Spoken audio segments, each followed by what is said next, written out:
सभी जितना भी क्वेश्चन है सब है, याद रखिएगा एक्सपेक्टेड क्वेश्चन है। तो चलिए शुरुआत करते हैं और फर्स्ट क्वेश्चन आप लोग के सामने है, चलिए बताइएगा यहाँ पर। देखिएगा कितना बेहतरीन क्वेश्चन है। कह रहा है भारत एक गणतंत्र है।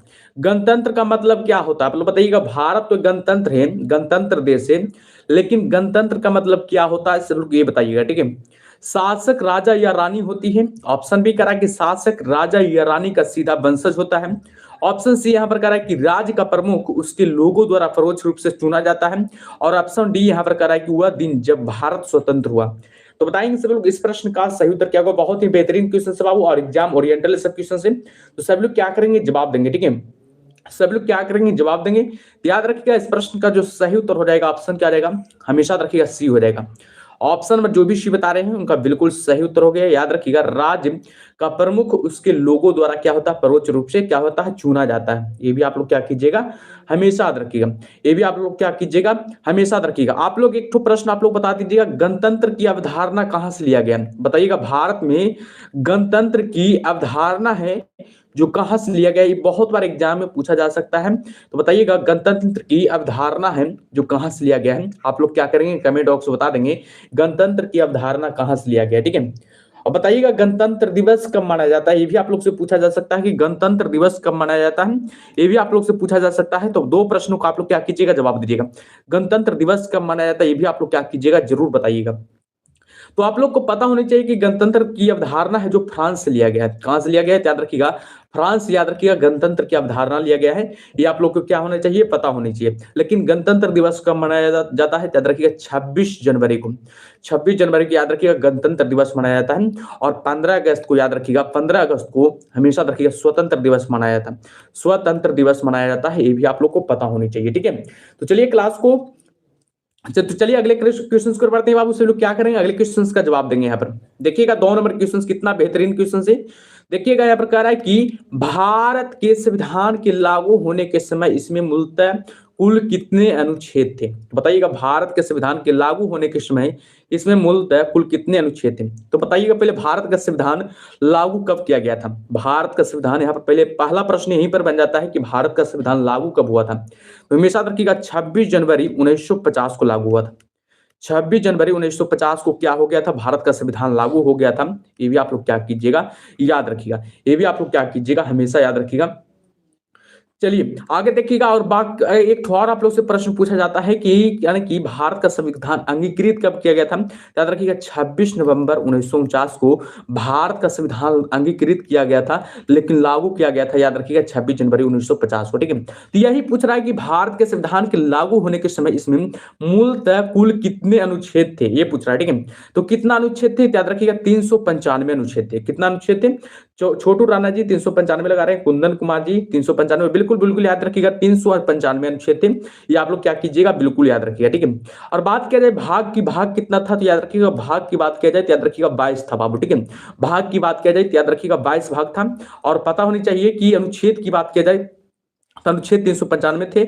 और अनुसूची की बात किया जाए तो कितना था, याद रखिएगा अनुसूची की बात किया जाए तो याद रखिएगा 8 था, ठीक है। मूल संविधान में याद रखिएगा उस समय में 8 था, लेकिन वर्तमान में क्या हो गया है, 12 अनुसूची हो गया है। ये भी आप लोग को पता होनी चाहिए, ठीक है। ये भी आप लोग को पता होनी चाहिए। और अनुच्छेदों की संख्या वर्तमान में याद रखिएगा 450 प्लस अनुच्छेद हो गया है। 450 प्लस अनुच्छेद हो गया है, ये भी आप लोग क्या कीजिएगा, हमेशा याद रखिएगा। और भाग की संख्या वर्तमान में याद रखिएगा 25 प्लस भाग हो गया है, ये भी आप लोग क्या कीजिएगा, बिल्कुल याद रखिएगा। चलिए अगले प्रश्न को चलते हैं। अगला प्रश्न क्या कर रहा है, सब लोग क्या करेंगे, 3 नंबर क्वेश्चन का आप लोग जवाब देंगे। देखिएगा कितना बेहतरीन क्वेश्चन है।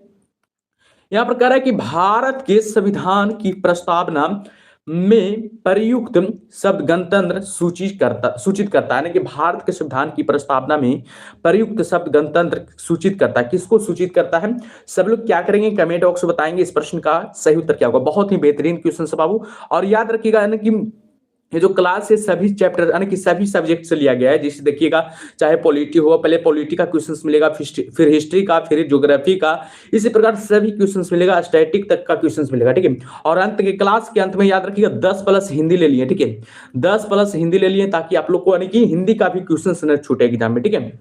गौतम कुमार जी 3 का बी बता रहे हैं और बताएंगे सभी लोग इस प्रश्न का सही उत्तर क्या होगा। भारत के संविधान की प्रस्तावना में प्रयुक्त शब्द गणतंत्र सूचित करता है। तो छोटू राणा जी बता रहे हैं। तो यहाँ पर देखिएगा 3 नंबर क्वेश्चन का जो सही उत्तर हो जाएगा, बिल्कुल याद रखिएगा, ऑप्शन क्या आ जाएगा यहाँ पर सी हो जाएगा। याद रखिएगा ऑप्शन क्या आ जाएगा यहाँ पर सी, याद रखिएगा, ठीक है, कि देश का प्रधान निर्वाचित प्रतिनिधि होता है। देश का जो प्रधान होता है कैसा होता है, याद रखिएगा, निर्वाचित क्या होता है, प्रतिनिधि होता है। जैसे आप लोग प्रधानमंत्री को ही चुनते हैं तो क्या करते हैं, निर्वाचित करते हैं, यानी कि वोट देकर उसको उनको चुनते हैं। ये भी आप लोग क्या कीजिएगा, हमेशा याद रखिएगा। ऑप्शन क्या जाएगा यहाँ पर सी, बिल्कुल सही उत्तर हो जाएगा। और गणतंत्र की अवधारणा कहां से लिया गया है, अभी बताएं आप लोग को, फ्रांस से लिया गया बाबू, ठीक है। गणतंत्र की जो अवधारणा है वो कहां से लिया गया है, तो हमेशा याद रखिएगा फ्रांस से लिया गया है। और प्रस्तावना को याद रखिएगा, संविधान की आत्मा कहा जाता है, ये भी आप लोग को पता होनी चाहिए। संविधान की आत्मा किसको कहते हैं, याद रखिएगा प्रस्तावना को कहते हैं। ये आप लोग को क्या होना चाहिए, बिल्कुल पता होना चाहिए, ठीक है। ये आप लोग को क्या होना चाहिए, बिल्कुल हमेशा पता होनी चाहिए, ठीक है। चलिए अगले प्रश्न को चलते हैं। चलिए सभी लोग का सही है। अगला प्रश्न देखिएगा आप लोग के सामने आ गया है। देखिएगा 4 नंबर क्वेश्चन, कितना बेहतरीन क्वेश्चन है, ये सब एग्जाम ओरिएंटल क्वेश्चन है, इसलिए आप लोग को यानी कि थंबनेल में लिख दिया गया है एक्सपेक्टेड क्वेश्चन, ठीक है। इसलिए आप लोग के थंबनेल में लिख दिया गया है एक्सपेक्टेड क्वेश्चन से बाबू, ठीक है। सभी एग्जाम के लिए, चाहे बिहार पुलिस मद्य निषेध की तैयारी कर रहे हैं, चाहे अगर बिहार पुलिस का अगर देखिए अपकमिंग है 22,771 पदों पर, उसके लिए भी क्लास बहुत ही महत्वपूर्ण साबित होगा, ठीक है। तो देखिएगा यहाँ पर कहा गया कि राष्ट्रपति और उपराष्ट्रपति दोनों की अनुपस्थिति में भारत के राष्ट्रपति का कार्यभार कौन संभालता है। बहुत बेहतरीन क्वेश्चन से, बहुत बेहतरीन क्वेश्चन से बाबू, तो सब लोग ध्यान देंगे, ठीक है।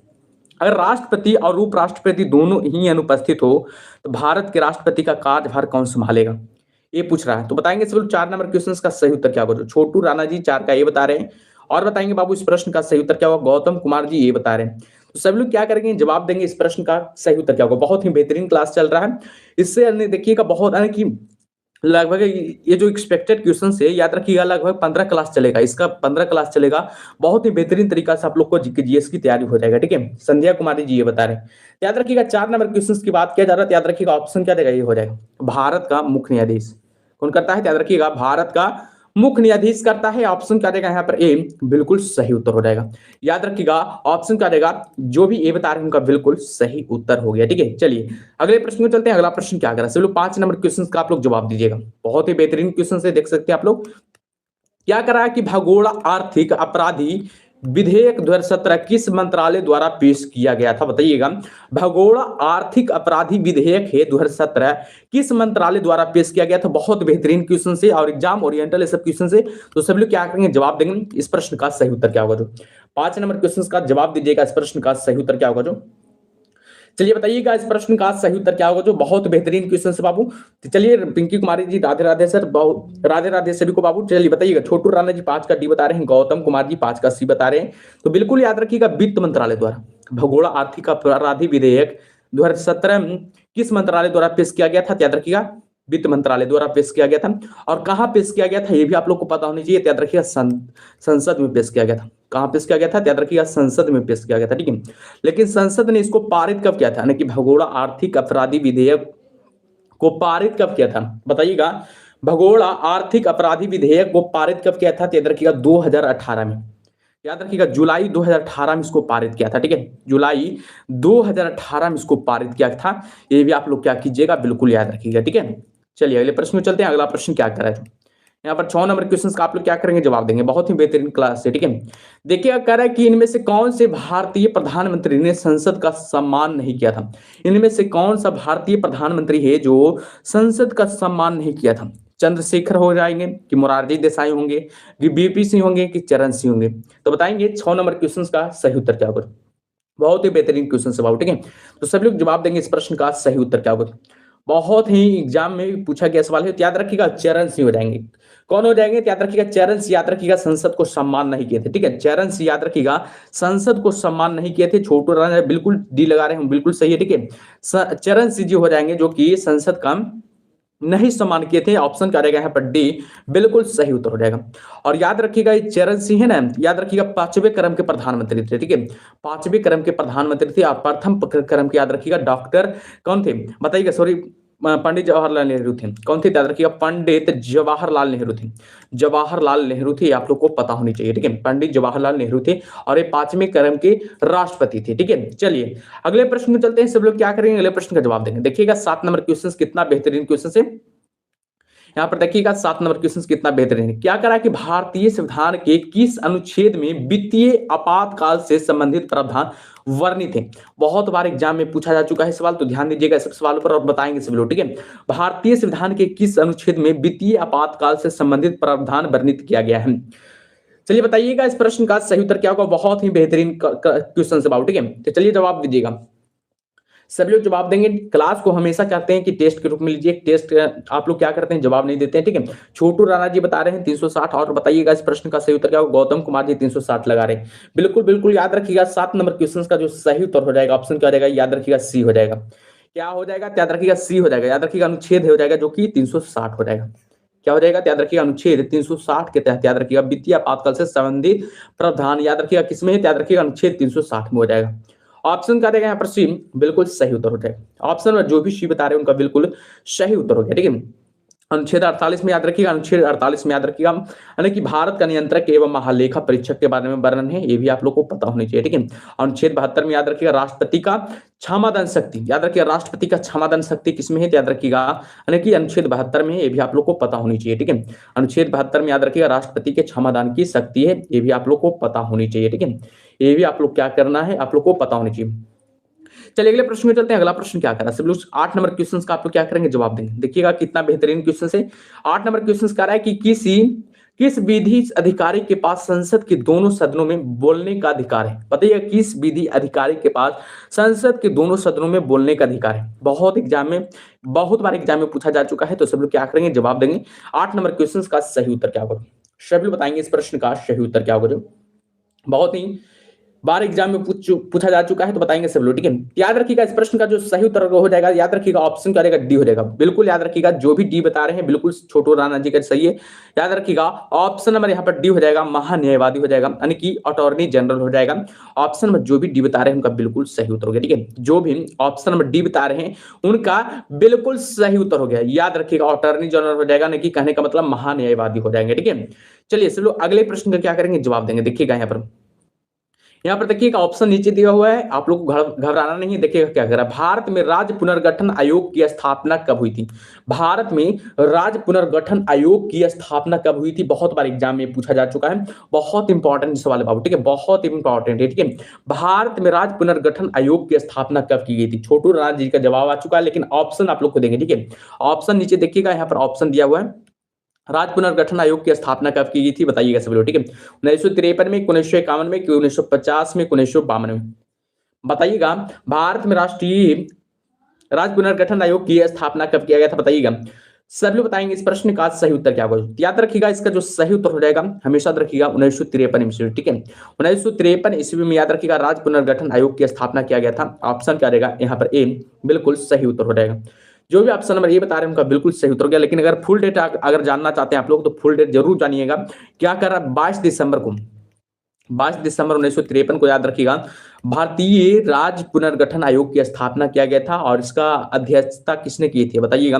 अध्यक्षता किसने किए थे, यह भी आप लोग को पता होनी चाहिए, क्योंकि एग्जाम में पूछ दिया जाता है तो आप लोग क्या रहते हैं, ऐसे ही रह जाते हैं। अध्यक्षता किसने किया था, तो याद रखिएगा न्यायमूर्ति फजल अली, ठीक है। फजल अली याद रखिएगा, इनकी अध्यक्षता किया था। ये भी आप लोग क्या कीजिएगा, याद रखिएगा फजल अली, ठीक है। ये भी आप लोग को क्या करना है, हमेशा याद रखना है, ठीक है। चलिए अगले प्रश्न में चलते हैं। अगला प्रश्न क्या कर रहा है, सब लोग क्या करेंगे, अगला प्रश्न का जवाब देंगे। देखिएगा 10 नंबर क्वेश्चन कितना बेहतरीन क्वेश्चन है, और ज्योग्राफी का क्वेश्चन आ गया, ठीक है। ज्योग्राफी का क्वेश्चन आप लोग के सामने आ गया। क्या करा कि आकाश गंगा की निकटतम स्पाइरल गैलेक्सी कौन सी है, बताइएगा। आकाश गंगा की निकटतम स्पाइरल गैलेक्सी कौन सी है, तो बताएंगे 10 नंबर क्वेश्चन का सही उत्तर क्या होगा। सभी लोग क्या करेंगे, जवाब देंगे इस प्रश्न का सही उत्तर क्या होगा। बहुत ही बेहतरीन क्वेश्चन है, चलिए बताइएगा।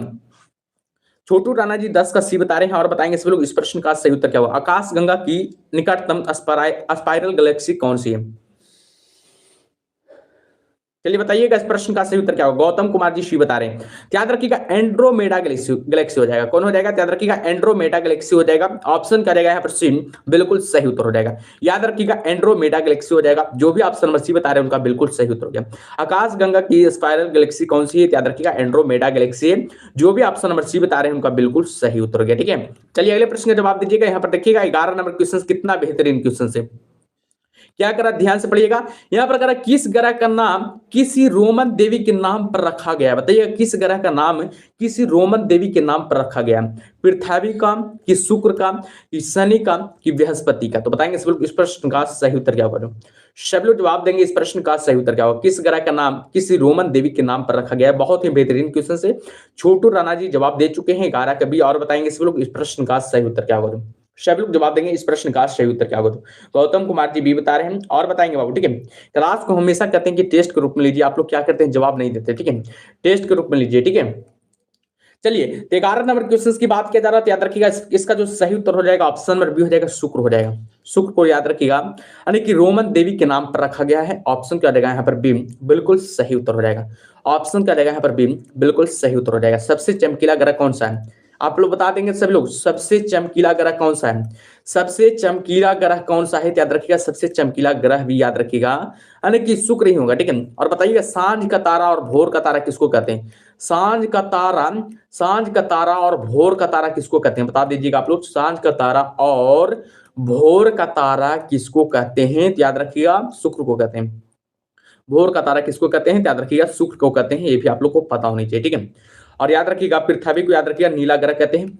नीला ग्रह किसको कहते हैं, याद रखिएगा पृथ्वी को कहते हैं, ये भी आप लोग को पता होनी चाहिए, ठीक है। इसका उपग्रह का नाम क्या है, याद रखिएगा चंद्रमा। इसका उपग्रह का नाम क्या है, याद रखिएगा चंद्रमा। इसका उपग्रह है, एकमात्र ही उपग्रह है, ठीक है। ये भी आप लोग को क्या होना चाहिए, पता होनी चाहिए, ठीक है। चलिए सब लोग अगले प्रश्न का क्या करेंगे, जवाब देंगे। देखिएगा 12 नंबर क्वेश्चन कितना बेहतरीन क्वेश्चन है। देखिएगा क्या करा है कि ग्लोब पर अक्षांश की सबसे लंबी रेखा इनमें से कौन सी है, यानी कि ग्लोब पर अक्षांश की सबसे लंबी रेखा कौन सी है। बहुत इंपॉर्टेंट है बाबू, और एग्जाम ओरिएंटल सब क्वेश्चन है, ठीक है। तो बताएंगे सब लोग 12 नंबर क्वेश्चन का सही उत्तर क्या होगा। सब लोग क्या करेंगे, 12 नंबर क्वेश्चन का आप लोग क्या करेंगे, जवाब देंगे इस प्रश्न का सही उत्तर क्या होगा। ग्लोब पर अक्षांश की सबसे लंबी रेखा इनमें से कौन सी है, तो बताएंगे सब लोग इस प्रश्न का सही उत्तर क्या होगा। चलिए बताइएगा, उत्तरी ध्रुवीय वृत्त होगा, कि भूमध्य रेखा होगा, कि कर्क रेखा होगा, कि मकर रेखा होगा। सब लोग बताएंगे इस प्रश्न का सही उत्तर क्या होगा। याद रखिएगा 12 नंबर क्वेश्चन की बात किया जा रहा है बाबू, तो याद रखिएगा 12 नंबर क्वेश्चन का जो सही उत्तर हो जाएगा ऑप्शन का रहेगा यहाँ पर बी हो जाएगा, यानी कि भूमध्य रेखा हो जाएगा। याद रखिएगा कौन हो जाएगा, याद रखिएगा भूमध्य रेखा हो जाएगा। भूमध्य रेखा जो भी लगा रहे हैं उनका बिल्कुल सही उत्तर हो गया। जो भी ऑप्शन नंबर बी लगा रहे हैं उनका बिल्कुल सही उत्तर हो गया, हमेशा याद रखिएगा, ठीक है। ये सबको क्या करना है, हमेशा याद रखना, ठीक है। आइए आप लोग से एक और सवाल पूछ लेते हैं, क्योंकि इससे रिलेटेड ना, कि इससे रिलेटेड पूछा जाता है सवाल। आप लोग बताइएगा कर्क रेखा भारत के कितने राज्यों से होकर गुजरती है। कर्क रेखा भारत के कितने राज्यों से होकर गुजरती है, आप लोग क्या करेंगे, जवाब देंगे, ठीक है। कर्क रेखा भारत के कितने राज्यों से होकर गुजरती है, सभी लोग क्या करेंगे कमेंट बॉक्स में बताएंगे, ठीक है। सब लोग क्या करेंगे कमेंट बॉक्स में बताएंगे, ठीक है। तो याद रखिएगा कर्क रेखा भारत के 8 राज्यों से होकर गुजरती है बाबू, ठीक है। याद रखिएगा 8 राज्यों से होकर गुजरती है। ये आप लोग क्या कीजिएगा, बिल्कुल याद रखिएगा। एक तो पुराना ट्रिक आप लोग जानते होंगे, मित्र पर गमछा झाड़। क्या जानते हैं, मित्र पर गमछा झाड़ एक पुराना ट्रिक है। ये आप लोग क्या कीजिएगा, बिल्कुल याद रखिएगा। मित्र पर गमछा झाड़ ये पुराना ट्रिक है। ये आप लोग क्या कीजिएगा, हमेशा ट्रिक को याद रखिएगा। ये हमेशा क्या कीजिएगा, ट्रिक को याद रखिएगा, ठीक है। चलिए और बताइएगा कि आप लोग से पूछा जाता है कि यानी कि मानक समय रेखा, यानी कि भारत का मानक समय रेखा है जो कितने राज्यों से होकर गुजरती है। भारत का मानक समय रेखा कितने राज्यों से होकर गुजरती है, सभी बताएंगे इस प्रश्न का सही उत्तर क्या होगा। भारत का मानक समय रेखा है जो कितने राज्यों से होकर गुजरती है, ये भी आप लोग को क्या करना है, जवाब देना है, ठीक है। याद रखिएगा भारत का मानक समय रेखा है, याद रखिएगा 5 राज्यों से होकर गुजरता है, ठीक है। 5 राज्यों से होकर गुजरता है। ये आप लोग को क्या रहना है, याद रखना है। ये आप लोग को क्या करना है, हमेशा याद रखना है, ठीक है। ये आप लोग को क्या करना है, हमेशा याद रखना है। और बताइएगा ना कि कर्क रेखा और मकर रेखा एक दूसरे को किस जगह पर काटती है, बताइएगा। कर्क रेखा और मकर रेखा एक दूसरे को किस जगह पर काटती है, तो हमेशा याद रखिएगा किस जगह पर काटती है, याद रखिएगा छत्तीसगढ़ में एक जो जगह है, छत्तीसगढ़ में एक तो जगह है, आप लोग याद रखिएगा सूरजपुर। कौन सा गांव, जिला है, ठीक है। छत्तीसगढ़ का जिला का नाम है सूरजपुर। वहां पर याद रखिएगा कि कर्क रेखा और मकर रेखा दोनों काटती है, आपस में मिलती है, ठीक है। ये आप लोग क्या कीजिएगा, बिल्कुल याद रखिएगा। ये आप लोग क्या कीजिएगा, बिल्कुल याद रखिएगा, ठीक है। चलिए अगले प्रश्न में चलते हैं। अगला प्रश्न क्या करा है, सब लोग क्या करेंगे, 13 नंबर क्वेश्चन का आप लोग क्या करेंगे, जवाब देंगे। देखिएगा 13 नंबर क्वेश्चन कितना बेहतरीन क्वेश्चन है। कह रहा है कि निम्नलिखित में से कौन सी विश्व की सबसे खारे पानी की झीलों में से एक है। बताइएगा निम्नलिखित में से कौन सी विश्व की सबसे खारे पानी की झीलों में से एक है। बहुत बेहतरीन क्वेश्चन है बाबू, और एग्जाम ओरिएंटल सब क्वेश्चन है। तो सब लोग क्या करेंगे, छापेंगे इस प्रश्न का सही उत्तर क्या होगा। चलिए बताइएगा, गौतम कुमार जी बता रहे हैं बघेल, और बताएंगे क्या बता रहे हैं बाबू? बघेल। छोटू राणा जी बता रहे हैं डी, गौतम कुमार जी बता रहे हैं डी, बैजू कुमार जी जुड़ चुके हैं और डी बता रहे हैं। याद रखिएगा, निम्नलिखित में से कौन सी विश्व की सबसे खारे पानी की झीलों में से एक है? याद रखिएगा, यानी कि खारे पानी की झीलों में से एक की बात किया जा रहा है तो हमेशा याद रखिएगा मृत सागर झील हो जाएगा। कौन हो जाएगा? याद रखिएगा, मृत सागर हो जाएगा। मृत सागर में है स्थित, ये भी आप लोग को क्या करना है, पता रखना है, ठीक है। ऑप्शन क्या आ जाएगा यहाँ पर? सी, बिल्कुल सही उत्तर हो जाएगा। ऑप्शन क्या आ जाएगा यहाँ पर? सी, बिल्कुल सही उत्तर हो जाएगा। लेकिन बॉन्ड झील होगा, ठीक है, मृत सागर में स्थित है लेकिन बॉन्ड झील हो जाएगा। ये भी आप लोगों को क्या होना चाहिए, पता होनी चाहिए, ठीक है। बॉन्ड झील हो जाएगा जो कि मृत सागर में स्थित है, ये भी आप लोगों को क्या होना चाहिए, पता होनी चाहिए, ठीक है। ये भी आप लोगों को क्या होना चाहिए, पता होनी चाहिए, ठीक है, हमेशा याद रखिएगा। चलिए अगले प्रश्न में चलते हैं। अगला प्रश्न क्या करा, जो सभी लोग क्या करेंगे, अगला प्रश्न का जवाब देंगे, ठीक है। देखिएगा अगला प्रश्न क्या करा, 14 नंबर क्वेश्चन का आप लोग क्या करेंगे, जवाब देंगे। कितना बेहतरीन क्वेश्चन से 14 नंबर क्वेश्चन कह रहा है कि भारत देश का दक्षिणतम बिंदु कौन सा है? बताइएगा, भारत देश का दक्षिणतम बिंदु कौन सा है? सब लोग क्या करेंगे, कमेंट बॉक्स में छापेंगे इस प्रश्न का सही उत्तर क्या होगा। सब लोग क्या करेंगे, कमेंट बॉक्स में छापेंगे इस प्रश्न का सही उत्तर क्या होगा। बहुत बेहतरीन क्वेश्चन से बाबू, ठीक है। भारत देश का दक्षिणतम बिंदु कौन सा है? देखते होंगे आप लोग, भारत इस प्रकार से रहता है, यहाँ पर मैप नहीं पा रहे हैं आप लोग, क्या कीजिएगा, मजाक मत उड़ाइएगा, ठीक है। यहाँ पर देखिएगा, ये कौन सा बिंदु हो गया बताइएगा, उत्तरी बिंदु, उत्तरी बिंदु, ठीक है। उत्तरी बिंदु हो गया, ये दक्षिणी बिंदु है, तो दक्षिणी बिंदु पूछ रहा है, ठीक है, दक्षिणी बिंदु पूछ रहा है तो बताएंगे सब लोग। दक्षिणी बिंदु पूछ रहा है, यहाँ पर मुख्य भूमि लिखना चाहिए, लेकिन दक्षिणतम बिंदु पूछ रहा है, ठीक है। मुख्य भूमि यहाँ पर नहीं लिखा हुआ है, यहाँ पर मुख्य भूमि नहीं लिखा हुआ है, दक्षिणतम बिंदु खाली पूछ रहा है, ठीक है। मुख्य भूमि लिखा रहता तो याद रखिएगा कन्याकुमारी होता। मुख्य भूमि लिखा रहता तो याद रखिएगा कन्याकुमारी होता, लेकिन यहाँ पर मुख्य भूमि नहीं लिख रहा है, इसलिए इंदिरा पॉइंट हो जाएगा। कौन हो जाएगा, याद रखिएगा इंदिरा पॉइंट हो जाएगा। ये भी आप लोग को पता होनी चाहिए। ऑप्शन क्या आ जाएगा यहाँ पर? डी, बिल्कुल सही उत्तर हो जाएगा। जो भी ऑप्शन नंबर डी बता रहे हैं उनका बिल्कुल सही उत्तर हो गया, लेकिन मुख्य भूमि पूछता है, याद रखिएगा कन्याकुमारी। आप लोग क्या करते हैं, टिक करते हैं, ठीक है। कन्याकुमारी क्या करते हैं, टिक करते हैं। चलिए अगले प्रश्न में चलते हैं। अगला प्रश्न क्या कर रहा है, सब लोग क्या करेंगे, 15 नंबर क्वेश्चन से आप लोग क्या करेंगे, जवाब देंगे। यहाँ पर देखिएगा 15 नंबर क्वेश्चन कितना बेहतरीन क्वेश्चन से क्या करा है कि कैलाश पर्वत निम्नलिखित में से किस क्षेत्र में स्थित है? बताइएगा, कैलाश पर्वत है जो निम्नलिखित में से किस क्षेत्र में स्थित है? बहुत ही बेहतरीन क्वेश्चन से सब लोग क्या करेंगे, जवाब देंगे। इस प्रश्न का सही उत्तर क्या होगा? कैलाश पर्वत निम्नलिखित में से किस क्षेत्र में स्थित है? हालांकि सिक्किम के क्षेत्र में स्थित है कि उत्तराखंड के, कि तिब्बत के, नेपाल के? तो बताएंगे 15 नंबर क्वेश्चन का सही उत्तर क्या होगा। बहुत इंपॉर्टेंट बाबू, एग्जाम ओरिएंटल ऐसे क्वेश्चन से, तो सब लोग क्या करेंगे, जवाब देंगे। इस प्रश्न का सही उत्तर क्या होगा? चलिए जवाब दीजिएगा, इस प्रश्न का सही उत्तर क्या होगा। छोटू राणा जी बता रहे हैं और बताएंगे सब लोग इस प्रश्न का सही उत्तर क्या होगा। याद रखिएगा, कैलाश पर्वत निम्नलिखित में से किस क्षेत्र में स्थित है? तो हमेशा याद रखिएगा तिब्बत के क्षेत्र में स्थित है। किस क्षेत्र में स्थित है? तो याद रखिएगा तिब्बत के क्षेत्र में स्थित है। ऑप्शन क्या रहेगा यहाँ पर? सी, बिल्कुल सही उत्तर हो जाएगा। याद रखिएगा, ऑप्शन क्या रहेगा यहाँ पर? सी, बिल्कुल सही उत्तर हो जाएगा। याद रखिएगा तिब्बत के क्षेत्र में स्थित है, हमेशा याद रखिएगा, ठीक है। जो भी ऑप्शन नंबर सी बता रहे हैं बाबू, उनका बिल्कुल सही उत्तर हो गया। जो भी ऑप्शन नंबर सी बता रहे हैं उनका बिल्कुल सही उत्तर हो गया। और कैलाश पर्वत हमेशा रखिएगा ट्रांस हिमालय का भाग है, ठीक है। किस हिमालय का भाग है? याद रखिएगा ट्रांस हिमालय के भाग है, ये आप लोग को पता होना चाहिए। ट्रांस हिमालय का भाग है, ये भी आप लोग को क्या होना चाहिए, पता होना चाहिए, ठीक है। ये भी आप लोग को क्या होना चाहिए, पता होने चाहिए। और इसी हिमालय से पता है आप लोग को सिंधु जल, याद रखिएगा सिंधु नदी बहती है, सिंधु नदी निकलती है। और याद रखिएगा सतलज नदी निकलती है, किस कहां से निकलती है? याद रखिएगा कैलाश पर्वत की श्रेणी से। याद रखिएगा सिंधु नदी निकलती है, सतलज नदी निकलती है और ब्रह्मपुत्र जैसी नदियां निकलती है। ये भी आप लोग को क्या होना चाहिए, पता होनी चाहिए। ब्रह्मपुत्र जैसी नदियां निकलती है, ये भी आप लोग को क्या होना चाहिए, पता होनी चाहिए, ठीक है। चलिए अगले प्रश्न को चलते हैं। अगला प्रश्न क्या करा है? चलिए अगला प्रश्न का क्या करेंगे, जवाब देंगे। यहाँ पर देखिएगा, यहाँ पर 16 नंबर क्वेश्चन क्या है, वो दूसरे नंबर पर होगा बाबू। छोटू राणा जी बिल्कुल बिल्कुल होगा, लेकिन दूसरे नंबर पर होगा, ठीक है। मृत सागर हो जाएगा, जो कि दूसरे नंबर पर खारे पानी का झील होगा, ठीक है। पहले नंबर पर आपको पता है, ठीक है। चलिए यहाँ पर देखिएगा, 16 नंबर क्वेश्चन क्या करा है, इनमें से कौन सा ब्रह्मपुत्र नदी का उद्गम स्थल है? बताइए, इनमें से कौन सा ब्रह्मपुत्र नदी का उद्गम स्थल है? गंगोत्री होगा, कि तसो लमाहो झील होगा, कि मानसरोवर झील होगा, कि गोमुख होगा? बताइएगा, इनमें से कौन सा ब्रह्मपुत्र नदी का उद्गम स्थल है? तो बताएंगे सब लोग इस प्रश्न का सही उत्तर क्या होगा। छोटू राणा जी बता रहे हैं और बताएंगे सब लोग इस प्रश्न का सही उत्तर क्या होगा। सभी लोग क्या करेंगे, कमेंट बॉक्स में बताएंगे इस प्रश्न का सही उत्तर क्या होगा। इनमें से कौन सा ब्रह्मपुत्र नदी का उद्गम स्थल है? याद रखिएगा, ब्रह्मपुत्र नदी का उद्गम स्थल की बात किया जा रहा था। थोड़ा सा आप लोग को क्या करना है, जवाब देना है और ध्यान देना है, ठीक है। याद रखिएगा, इस प्रश्न का जो सही उत्तर हो जाएगा, ऑप्शन क्या रहेगा, मानसरोवर झील हो जाएगा। कौन हो जाएगा? याद रखिएगा, मानसरोवर झील हो जाएगा। जो याद रखिएगा यानी कि ब्रह्मपुत्र नदी का क्या है उद्गम स्थल है, ये भी आप लोगों को क्या होना चाहिए पता होना चाहिए।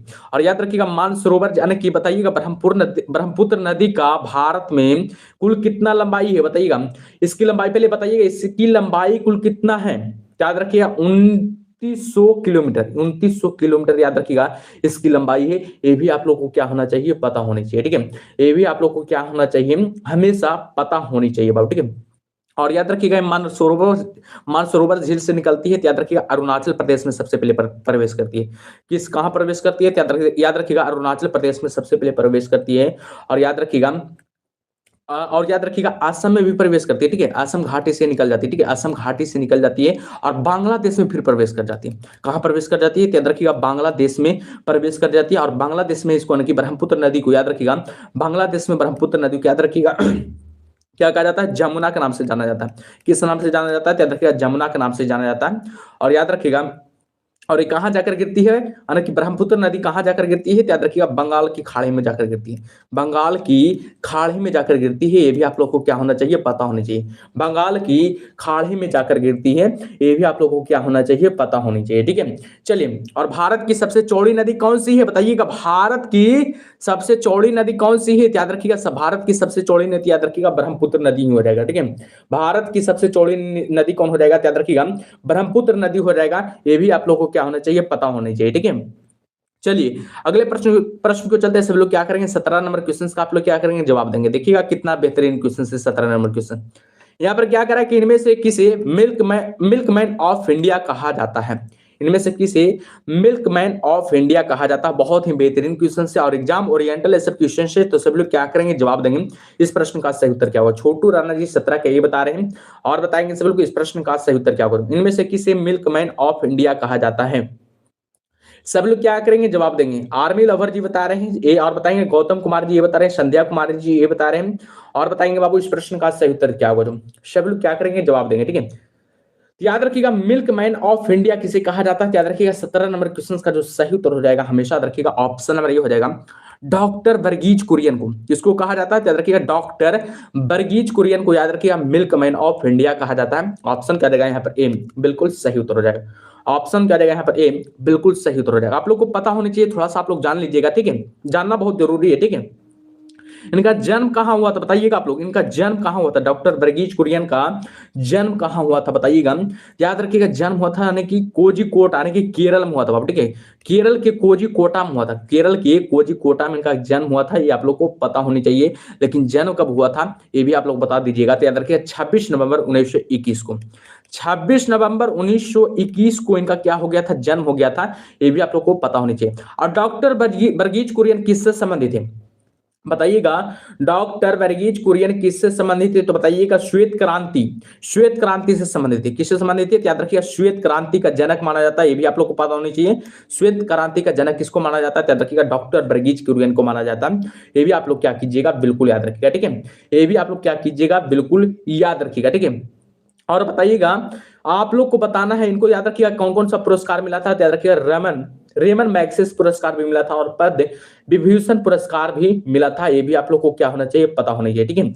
चलिए अगले प्रश्न में चलते हैं। अगला प्रश्न क्या कर रहा है, सब लोग 18 नंबर क्वेश्चन का आप लोग क्या करेंगे जवाब देंगे। देखिएगा कितना बेहतरीन क्वेश्चन है 18 नंबर क्वेश्चन। कह रहा है कि राष्ट्रीय राजमार्ग यानी कि 48 यानी कि NH48 का विस्तार कहां तक है बताइएगा, NH48 का विस्तार है जो कहां तक है। सब लोग क्या करेंगे कमेंट बॉक्स में बताएंगे इस प्रश्न का सही उत्तर क्या होगा। NH48 का विस्तार है जो कहां तक है, दिल्ली से चेन्नई होगा कि दिल्ली से गुवाहाटी होगा कि दिल्ली से कोलकाता होगा कि दिल्ली से हैदराबाद होगा। एकदम क्वेश्चन को क्या करना है फोड़ देना, ठीक है।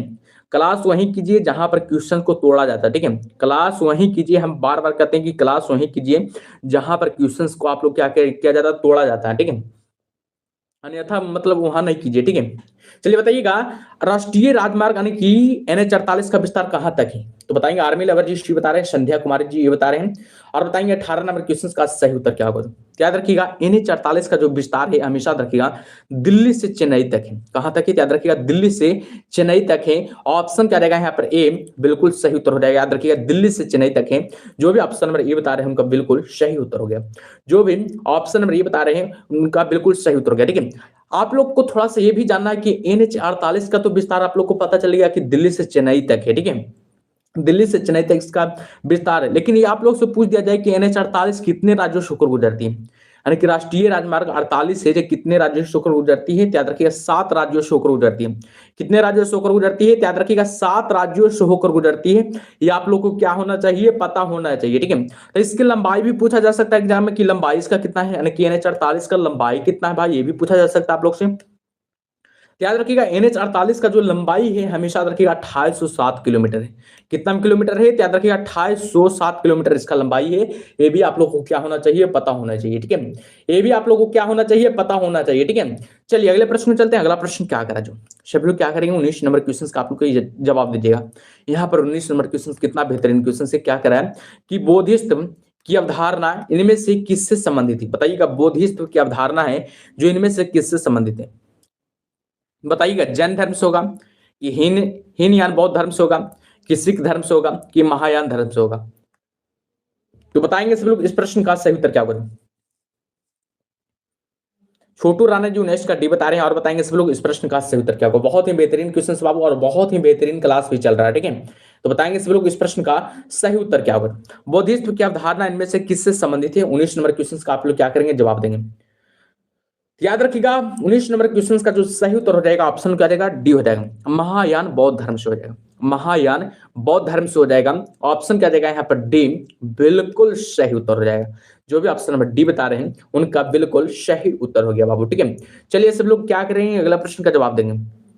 सभी लोग क्या करेंगे, अगला प्रश्न का जवाब देंगे। देखिएगा यहाँ पर 20 नंबर क्वेश्चन क्या करा है, किस राजा की कहानी मुद्रा राक्षस नाटक का विषय है, बताइएगा। किस राजा की कहानी है जो मुद्रा राक्षस नाटक का विषय है। और याद रखिएगा ये जो प्रश्न है, और याद रखिएगा ये 2024 के एग्जाम में पूछा गया, यानी कि बिहार पुलिस के 2024 के एग्जाम में आ चुका है सवाल। आप लोग क्या कीजिएगा, प्रीवियस ईयर क्वेश्चंस लगाए होंगे उनको पता होगा। बताइएगा किस राजा की कहानी मुद्रा राक्षस नाटक का विषय है। तो 20 नंबर क्वेश्चन का आप लोग क्या करेंगे, जवाब देंगे। इस प्रश्न का सही उत्तर क्या होगा। बहुत ही बेहतरीन क्वेश्चन है बाबू और एग्जाम ओरिएंटल सब क्वेश्चन से, तो बताइएगा सब लोग इस प्रश्न का सही उत्तर क्या होगा, बताएंगे सब लोग इस प्रश्न का सही उत्तर क्या होगा। याद रखिएगा इस प्रश्न का जो सही उत्तर हो जाएगा ऑप्शन नंबर डी हो जाएगा। याद रखिएगा जो भी ऑप्शन नंबर डी बता रहे हैं उनका बिल्कुल सही उत्तर हो गया, चंद्रगुप्त मौर्य। किसको, याद रखिएगा चंद्रगुप्त मौर्य को। सीमा कुमार जी हेलो सर, सभी को बाबू हेलो। चलिए बताइएगा इस प्रश्न का जो सही उत्तर हो जाएगा क्या हो जाएगा, ऑप्शन नंबर डी हो जाएगा। जो भी डी बता रहे हैं उनका बिल्कुल सही उत्तर हो गया। अब बाकी शब्द का क्या हो गया, गलत हो गया। जो भी डी के अलावा लगाए हैं उनका बाकी सबका क्या हो गया, गलत हो गया। चलिए अगले प्रश्न में चलते हैं। अगला प्रश्न क्या करा, सब लोग 21 नंबर क्वेश्चन का आप लोग क्या करेंगे, जवाब देंगे। देखिएगा 21 नंबर क्वेश्चन क्या करा है, क्या करा कि राजतरंगिणी के लेखक कौन है। बहुत ही बेहतरीन क्वेश्चन से, राजतरंगिणी के लेखक कौन है बताइएगा। कालिदास होगा कि चंद्रवदराई होगा कि जयदेव होगा कि कलहन होगा, बताइएगा। छोटू राणा जी किसका डी बता रहे हैं और बताएंगे सब लोग। संध्या कुमारी जी डी बता रहे हैं, सभी लोग बताएंगे इस प्रश्न का सही उत्तर क्या होगा। बहुत ही आसान क्वेश्चन है और बहुत ही बेहतरीन क्वेश्चन है, तो बताएंगे राजतरंगिणी के लेखक कौन है। सब लोग क्या करेंगे, कमेंट बॉक्स में छापेंगे इस प्रश्न का सही उत्तर क्या होगा। राजतरंगिणी के लेखक कौन है, याद रखिएगा राजतरंगिणी के लेखक है जो याद रखिएगा कौन है, याद रखिएगा कलहन है। बिल्कुल याद रखिएगा कलहन, जो भी लगा रहे हैं उनका बिल्कुल सही उत्तर हो गया।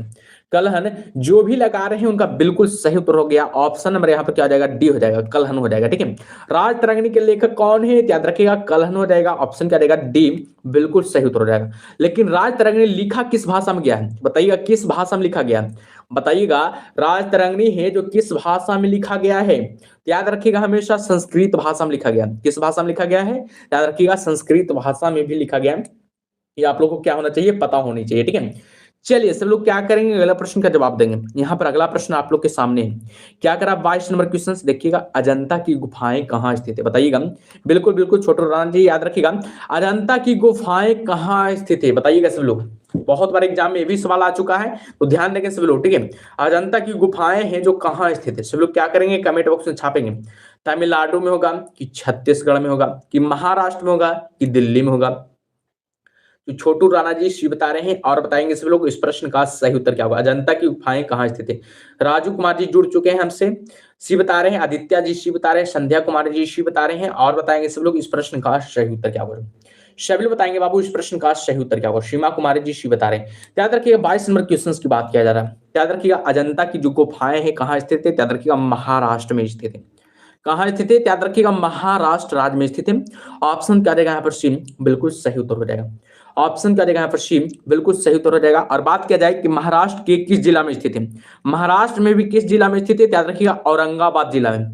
कहाँ स्थित है? याद रखिएगा औरंगाबाद जिला में स्थित है। बिल्कुल याद रखिएगा किस जिला में स्थित है? याद रखिएगा औरंगाबाद जिला में स्थित है। ये आप लोग को क्या होना चाहिए? पता होना चाहिए। ये आप लोगों को क्या होना चाहिए? याद रखिएगा पता होनी चाहिए, ठीक है। और आप लोग से पूछा जा सकता है एग्जाम में कि अजंता की गुफाएं को यानी कि यूनेस्को की विश्व धरोहर स्थल में कब शामिल किया गया था?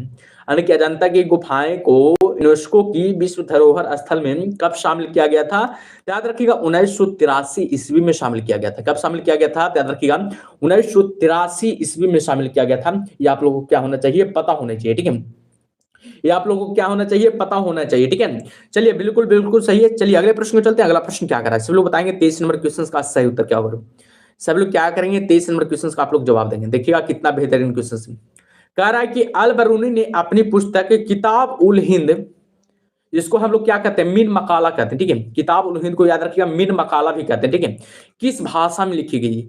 अल बरूनी की पुस्तक का नाम क्या है? किताब उल हिंद। जो किस भाषा में लिखा गया बताइएगा? संस्कृत भाषा में लिखा गया कि अरबी भाषा में लिखा गया है कि फारसी में कि सीरियाई में? तो छोटू राणा जी का सबसे पहले जवाब आ चुका है, बी लगा रहे हैं और बताएंगे सब लोग इस प्रश्न का सही उत्तर क्या होगा।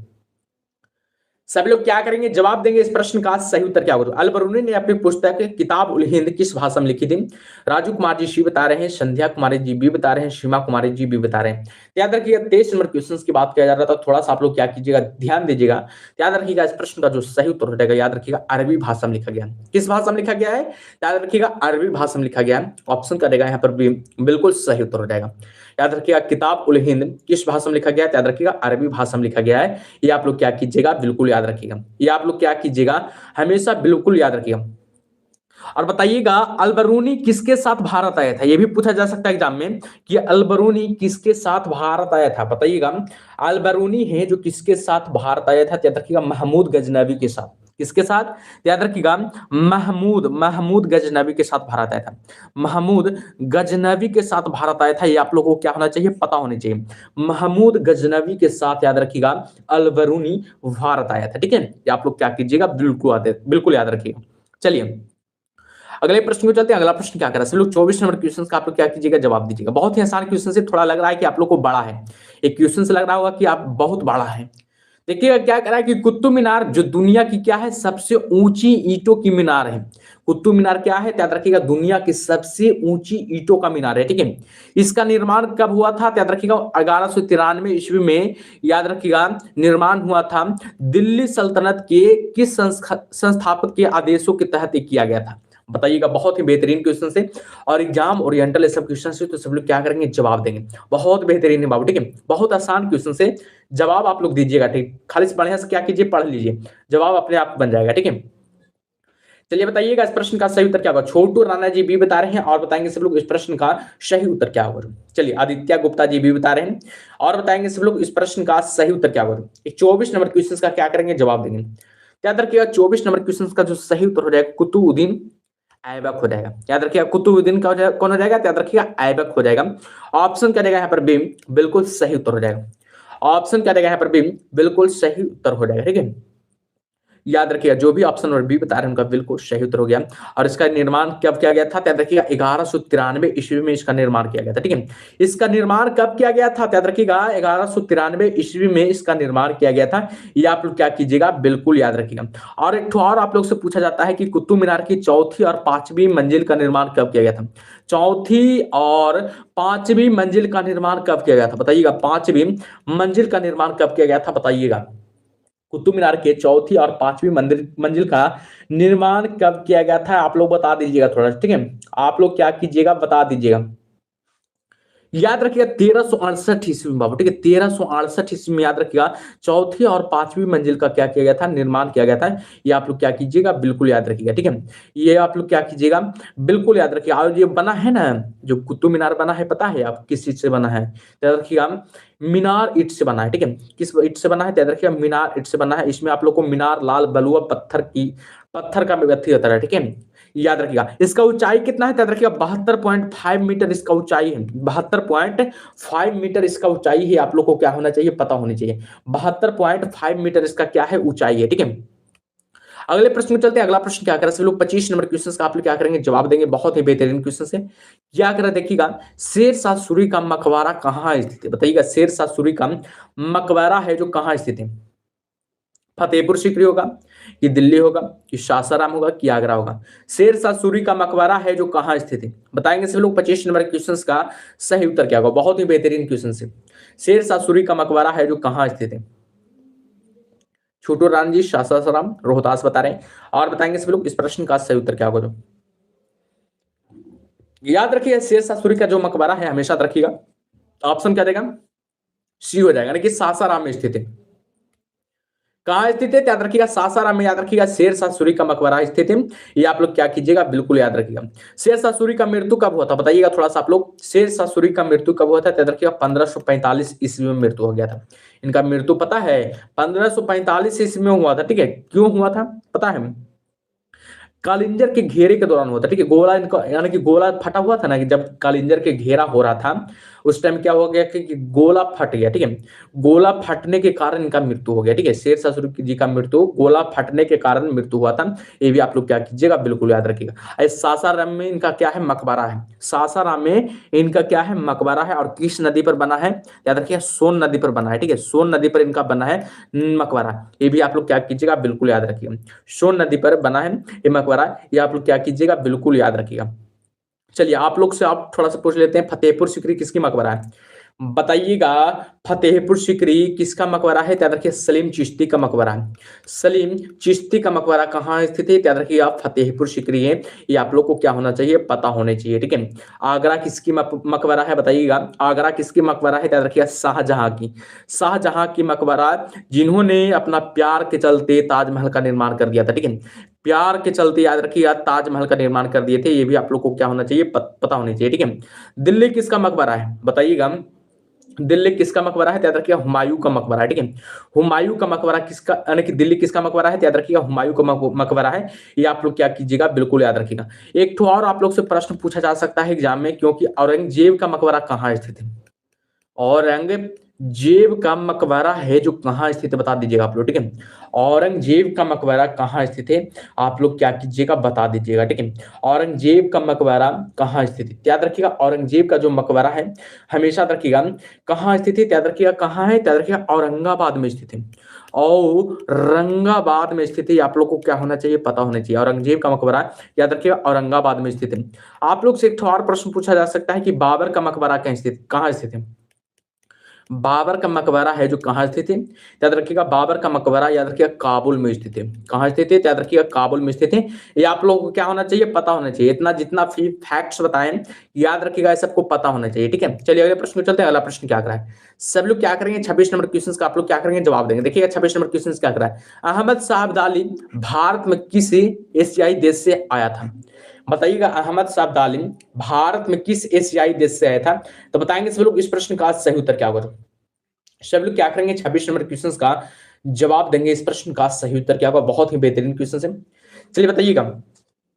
सीमा कुमारी जी बोल रहे हैं मेरा आंसर सही था ना, क्या चीज का बता रहे हैं, चलिए बताइएगा। 26 नंबर क्वेश्चन का जवाब दीजिएगा, ठीक है। अहमद शाह अब्दाली भारत में किस एशियाई देश से आया था, फारस से आया था, कि तुर्की से आया था, कि अफगानिस्तान से आया था, कि मंगोलिया से आया था, बताइएगा आप लोग, ठीक है। छोटू राणा जी 26 का सी बता रहे हैं और बताएंगे सभी लोग इस प्रश्न का सही उत्तर क्या होगा। बहुत कम लोग जुड़े हैं आज क्लास में, ठीक है। बहुत कम लोग जुड़े हैं क्लास में, बताएंगे सभी लोग। अहमद शाह अब्दाली भारत में किस एशियाई देश से आया था, राजू कुमार जी भी बता रहे हैं। याद रखिएगा किस एशियाई देश से आया था, पता है आप लोग को, अफगानिस्तान से आया था। कहां से आया था, याद रखिएगा अफगानिस्तान से आया था। ऑप्शन क्या जाएगा यहाँ पर सी, बिल्कुल सही उत्तर हो जाएगा। जो भी ऑप्शन नंबर सी बता रहे हैं उनका बिल्कुल सही उत्तर हो गया, ठीक है। ये आप लोग क्या कीजिएगा, बिल्कुल याद रखिएगा। और बताइएगा अहमद शाह अब्दाली भारत पर सर्वप्रथम कब आक्रमण किया था, अहमद शाह अब्दाली भारत पर प्रथम बार आक्रमण कब किया था, तो याद रखिएगा 1748 ईस्वी में भारत पर क्या किया था, आक्रमण किया था। वो भी किस पर पता है, पंजाब पर। किस पर, याद रखिएगा पंजाब पर एक आक्रमण किया था। पंजाब पर पहले बार आक्रमण किया था, यानी कि अहमद शाह अब्दाली। ये आप लोग क्या कीजिएगा, याद रखिएगा। लेकिन पंजाब पर आक्रमण किया था, लेकिन असफल रह गया था। ये जो असफल रह गया था, ठीक है, आप लोग को क्या होना चाहिए, पता होनी चाहिए, ठीक है। ये आप लोग को क्या होना चाहिए, पता होनी चाहिए, ठीक है। लेकिन 1757 इसमें पता है, 1757 इसमें भी विजय प्राप्त कर लिया था, ठीक है। दिल्ली पर क्या किया था, विजय प्राप्त कर लिया था। दिल्ली पर विजय प्राप्त किया कर लिया था। ये आप लोग क्या कीजिएगा, बिल्कुल याद रखिएगा। 1757 ईस्वी में दिल्ली पर क्या किया था, विजय प्राप्त किया था। और पानीपत के तृतीय युद्ध में भी, पानीपत के तृतीय युद्ध में आप लोग को पता होनी चाहिए कि तृतीय युद्ध में भी याद रखिएगा विजय प्राप्त कर लिया था। ये आप लोगों को क्या होना चाहिए, पता होना चाहिए, ठीक है। और बताइएगा पानीपत का तृतीय युद्ध कब हुआ था, तो याद रखिएगा 14 जनवरी 1761 ईस्वी को। 14 जनवरी 1761 ईस्वी को याद रखिएगा पानीपत का तृतीय युद्ध हुआ था। ये आप लोगों को क्या होना चाहिए, पता होनी चाहिए। चलिए अगले प्रश्न में चलते हैं। अगला प्रश्न क्या कर रहे हैं, चलिए चलिए कोई दिक्कत नहीं है सीमा जी, अगला प्रश्न का जवाब देंगे, ठीक है। सभी लोग क्या करेंगे, अगला प्रश्न का जवाब देंगे। 27 नंबर क्वेश्चन क्या करा है, देखिएगा 27 नंबर क्वेश्चन करा है कि अकबर द्वारा निर्मित पंचमहल कहाँ स्थित है। बताइएगा अकबर द्वारा निर्मित जो पंचमहल है वो कहाँ स्थित है, बताएंगे इस लोग, ठीक है। 27 नंबर क्वेश्चन का आप लोग क्या करेंगे, जवाब देंगे। बाबू बहुत ही बेहतरीन क्लास चल रहा है, ठीक है। इससे बेहतर आप लोगों को कहीं क्लास नहीं मिलेगा, क्योंकि यहाँ पर देखिएगा हर प्रश्न का लेकिन तोड़ दिया जाता है। बताइएगा छोटू राणा जी डी बता रहे हैं और बताएंगे सब लोग इस प्रश्न का सही उत्तर क्या होगा। सब लोग बताएंगे इस प्रश्न का सही उत्तर क्या होगा। विक्कू कुमार जी बता रहे हैं भी और बताएंगे, यानी कि अकबर द्वारा निर्मित पंचमहल कहाँ स्थित है, बताएंगे सब लोग। अकबर द्वारा निर्मित जो पंचमहल है वो कहाँ स्थित है। याद रखिएगा अकबर द्वारा की बात किया जा रहा है, किसके द्वारा, याद रखिएगा अकबर द्वारा। याद रखिएगा पंचमहल जो इसका स्थित है यानी कि फतेहपुर सीकरी में स्थित है। कहाँ स्थित है, याद रखिएगा फतेहपुर सीकरी में स्थित है। ऑप्शन क्या रहेगा यहाँ पर, डी बिल्कुल सही उत्तर हो गया। ऑप्शन में जो भी डी बता रहे हैं उनका बिल्कुल याद रखिएगा, याद रखिएगा फतेहपुर सीकरी में स्थित है। और पंचमहल के पता है आप लोग को, पंचमहल को ही याद रखिएगा, पंचमहल को ही हवा महल कहते हैं हम लोग। क्या कहते हैं, हवा महल इसी को कहते हैं, ठीक है। पंचमहल को ही हवा महल कहते हैं, ये भी आप लोगों को क्या होना चाहिए, पता होनी चाहिए। पंचमहल को ही हवा महल कहते हैं, ये भी आप लोग क्या कीजिएगा, याद रखिएगा, ठीक है। ये भी आप लोग क्या कीजिएगा, याद रखिएगा हमेशा, ठीक है। चलिए अगले प्रश्न में चलते हैं। अगला प्रश्न क्या करा है, जो 28 नंबर क्वेश्चन का आप लोग क्या करेंगे, जवाब दीजिएगा। यहाँ पर देखिएगा कितना बेहतरीन क्वेश्चन है। कह रहा है कि पुर्तगालियों द्वारा गोवा पर कब्जा कब किया गया था। पुर्तगालियों द्वारा गोवा पर कब्जा कब किया गया था। 28 नंबर क्वेश्चन का आप लोग क्या करेंगे, जवाब देंगे। क्या बोल रहे हैं भैया, एससी कास्ट का कटअप कितना जाता है बाबू, तो देखना पड़ेगा, ठीक है। चलिए बताइएगा पुर्तगालियों द्वारा गोवा पर कब्जा कब किया गया था, अंतिम पूछ लीजिएगा, ठीक है। अंतिम में पूछ लीजिएगा, आप लोग को बता देंगे, ठीक है। पुर्तगालियों द्वारा गोवा पर कब्जा कब किया गया था, 1605 एडी में कि 1590 एडी में, 1510 एडी में, 1485 एडी में। तो बताएंगे सब लोग इस प्रश्न का सही उत्तर क्या होगा। तो याद रखिएगा 58 नंबर क्वेश्चन की बात किया जा रहा है, सॉरी 28 नंबर क्वेश्चन की बात किया जा रहा है। तो याद रखिएगा इस प्रश्न का जो सही उत्तर हो जाएगा 1510 एडी में। कब किया था, याद रखिए 1510 एडी में कब्जा कर लिया था। ऑप्शन क्या रहेगा, सी यहाँ पर बिल्कुल सही उत्तर हो जाएगा। ऑप्शन नंबर क्या आ जाएगा, सी यहाँ पर बिल्कुल सही उत्तर हो जाएगा, ठीक है। और किसने कब्जा किया था पता है, अल्फांसो दी अल्बुकर्क ने। अल्फांसो दी अल्बुकर्क ने, यानी कि पुर्तगाली क्या थे, वायसराय थे, ठीक है। अल्फांसो दी अल्बुकर्क जो थे, याद रखिएगा पुर्तगाली क्या थे, वायसराय थे, ठीक है। और बीजापुर के सुल्तान यानी कि यूसुफ आदिल शाह को हरा कर, याद रखिएगा गोवा पर क्या किया था, कब्जा कर लिया था। बीजापुर के सुल्तान यूसुफ आदिल शाह को हरा कर गोवा पर क्या कर लिया था, कब्जा कर लिया था, वो भी 1510 एडी में, ठीक है। 1510 एडी में किया था, ये भी आप लोग क्या कीजिएगा, बिल्कुल याद रखिएगा। और पुर्तगाली भारत आने वाले प्रथम व्यक्ति कौन, यानी कि प्रथम पुर्तगाली कौन आया था भारत, याद रखिएगा वास्को डी गामा आया था। कौन आया था, याद रखिएगा वास्को डी गामा आया था, ये आप लोग को पता होनी चाहिए। वास्को डी गामा यानी कि 1498 ईस्वी में आया था। 1498 ईस्वी में भारत आया था, ये भी आप लोग को क्या होना चाहिए, पता होनी चाहिए। ये भी आप लोग को क्या होना चाहिए, पता होनी चाहिए। लेकिन वास्को डी गामा भारत आया था कहाँ पर, याद रखिएगा केरल नामक स्थान पर आया था। केरल नामक स्थान पर, केरल में भी एक जगह है कालीकट, बाबू कालीकट जगह पर आया था। और कालीकट के केरल के राजा याद रखिएगा जमोरिन, याद रखिएगा जमोरिन ने इनका स्वागत किया था। जमोरिन ने इनका स्वागत किया था, ये भी आप लोग को पता होनी चाहिए। और वास्को डी गामा भारत कितने बार आ चुका है, याद रखिएगा 3 बार आ चुका है। पहला बार याद रखिएगा 1498 में आया था, 1498 में आया था। दूसरा बार की बात किया जाए तो याद रखिएगा 1502 ईस्वी में आया था। और तीसरा बात किया जाए तो 1524 ईस्वी में आया था, लेकिन 1524 ईस्वी में इनका क्या हो गया था, मृत्यु हो गया था। 1524 ईस्वी में इनका क्या हो गया था पता है, मृत्यु हो गया था। और कोचीन में इनका मृत्यु हो गया, याद रखिएगा कोचीन में इनका क्या हो गया था, मृत्यु हो गया था। ये आप लोग को क्या होना चाहिए, पता होनी चाहिए। कोचीन में इनका क्या हो गया था, मृत्यु हो गया था। ठीक है, चलिए अगले प्रश्न में चलते हैं। सभी लोग क्या करेंगे, अगले प्रश्न का जवाब देंगे। देखिएगा 29 नंबर क्वेश्चन का जवाब देंगे। यहाँ पर 29 नंबर क्वेश्चन कह रहा है कि लखनऊ में 1857 के विद्रोह का नेतृत्व किसने किया था, बताइएगा। लखनऊ में 1857 के विद्रोह का नेतृत्व किसने किया था? तात्या टोपे, कि बेगम हजरत महल, कि वीर सावरकर, कि कुंवर सिंह? बताएंगे सब लोग। छोटू राणा जी 29 का बी बता रहे हैं और बताएंगे सब लोग इस प्रश्न का सही उत्तर क्या होगा। ऋतिकांत जी बता रहे हैं डी और बताएंगे सब लोग इस प्रश्न का सही उत्तर क्या होगा। भाई आप पूछ लेना, ठीक है भाई, आप पूछ लेना। बिक्कू जी आप पूछ लेना अंतिम क्लास में, ठीक है, क्लास के अंत में पूछ लीजिएगा, ठीक है। यहाँ पर क्लास डिस्टर्ब हो जाएगा, ठीक है, बताएंगे तो क्लास डिस्टर्ब हो जाएगा, ठीक है। लखनऊ में 1857 के विद्रोह का नेतृत्व किसने किया था? याद रखिएगा लखनऊ की बात किया जा रहा है बाबू, तो 29 नंबर क्वेश्चन का जो सही उत्तर हो जाएगा ऑप्शन नंबर बी हो जाएगा, बेगम हजरत महल। बेगम हजरत महल ने याद रखिएगा लखनऊ से याद रखिएगा 1857 की क्रांति का नेतृत्व किया था। ऑप्शन नंबर यहाँ पे क्या हो जाएगा, बी हो जाएगा। और कुंवर सिंह याद रखिएगा पता होनी चाहिए, बिहार से किया था, बिहार से कुंवर सिंह किया था, ये भी आप लोग को पता होना चाहिए। बिहार में आरा से, ठीक है, बिहार में आरा से किया था, ये भी आप लोग को क्या होना चाहिए, पता होना चाहिए। तात्या टोपे कहां से क्या था, याद रखिएगा कानपुर से बाबू, ठीक है, कानपुर से नेतृत्व किया था। तात्या टोपे याद रखिएगा कानपुर से क्या किया था, नेतृत्व किया था। आप लोग से आउट पूछ लेते हैं थोड़ा सा, रानी लक्ष्मीबाई कहां से नेतृत्व किए थे? रानी लक्ष्मीबाई कहां से 1857 की क्रांति का नेतृत्व कर रहे थे? याद रखिए रानी लक्ष्मीबाई की बात किया जा रहा है, याद रखिएगा झांसी से कर रहे थे। कहां से नेतृत्व कर रहे थे? याद रखिएगा झांसी से नेतृत्व कर रहे थे। ये भी आप लोग को क्या होना चाहिए, पता होना चाहिए, ठीक है, ये भी आप लोग क्या होना चाहिए, पता होना चाहिए। और याद रखिएगा कानपुर से, याद रखिएगा नाना साहेब, नाना साहेब भी कहां से कर रहे थे? याद रखिएगा नाना साहेब भी याद रखिएगा कानपुर से नेतृत्व कर रहे थे। ये भी आप लोगों को क्या होना चाहिए, पता होना चाहिए। नाना साहेब भी याद रखिएगा कानपुर से ही कर रहे थे। और एक और सवाल पूछा जा सकता है, बेगम हजरत महल कहां से कर रहे थे? बेगम हजरत महल कहां से नेतृत्व कर रहे थे? याद रखिएगा बेगम हजरत महल नेतृत्व कर रहे थे लखनऊ से। कहां से? याद रखिएगा लखनऊ से बेगम हजरत महल नेतृत्व कर रहे थे। ये भी आप लोग क्या कीजिएगा, बिल्कुल याद रखिएगा, ठीक है।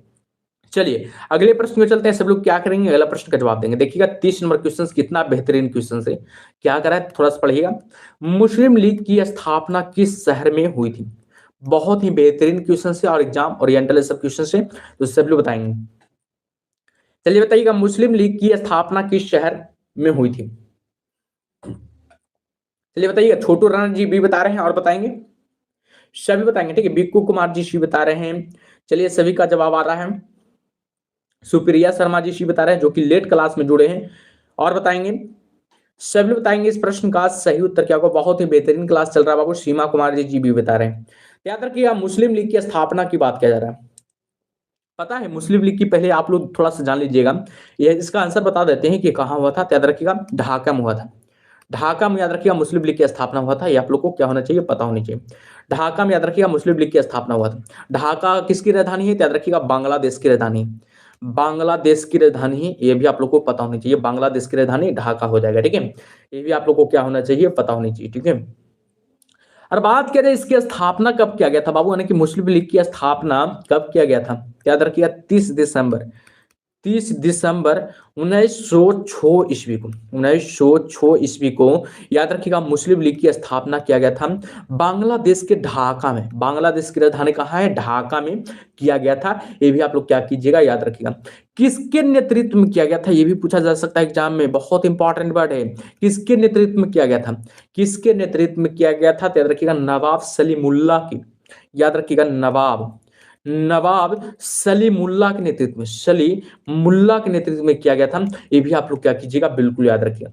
ये भी आप लोग क्या कीजिएगा, बिल्कुल याद रखिएगा। और बताइएगा यानी कि मुस्लिम लीग का तीसरा अधिवेशन कब किया गया था? यानी कि मुस्लिम लीग का तीसरा अधिवेशन कब किया गया था? तो याद रखिएगा 1908 ईस्वी में किया गया था मुस्लिम लीग का तीसरा अधिवेशन। तीसरा अधिवेशन याद रखिएगा मुस्लिम लीग का, यानी कि 1908 ईस्वी में किया गया था। और वो भी कहाँ किया गया था? तो याद रखिएगा अमृतसर में किया गया था। कहाँ किया गया था? तो याद रखिएगा अमृतसर। अमृतसर कहाँ स्थित है? तो याद रखिएगा पंजाब में स्थित है। ये भी आप लोग क्या कीजिएगा, बिल्कुल याद रखिएगा। ये भी आप लोग क्या कीजिएगा, बिल्कुल याद रखिएगा। ये भी आप लोग को क्या करना है, हमेशा बिल्कुल याद रखना बाबू, ठीक है। चलिए अगले प्रश्न पे चलते हैं। अगला प्रश्न क्या करें, सब लोग क्या करेंगे, अगला प्रश्न का जवाब देंगे। अगला प्रश्न का क्या करेंगे, जवाब देंगे। देखिएगा यहाँ पर 31 नंबर क्वेश्चन क्या करा है, जो 31 नंबर क्वेश्चन का बताइएगा यहाँ पर। इनमें से भारत के किस वायसराय ने निर्वाचित स्थानीय सरकारी निकायों के सृजन की पहल की थी? सीमा कुमारी जी बोल रहे हैं सर एक बात बोले आपको, क्या बोलिए बाबू, बोल सकते हैं आप लोग, ठीक है।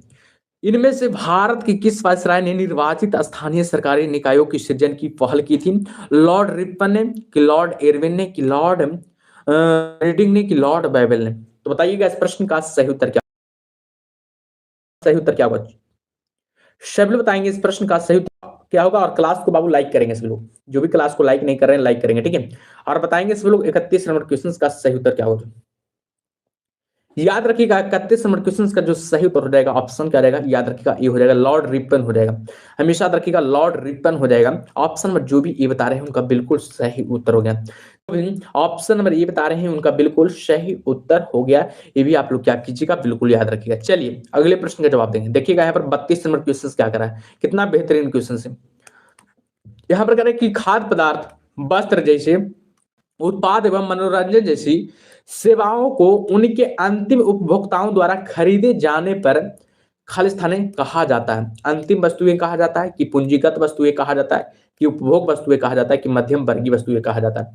तो 32 नंबर क्वेश्चन का आप लोग क्या करेंगे, जवाब देंगे।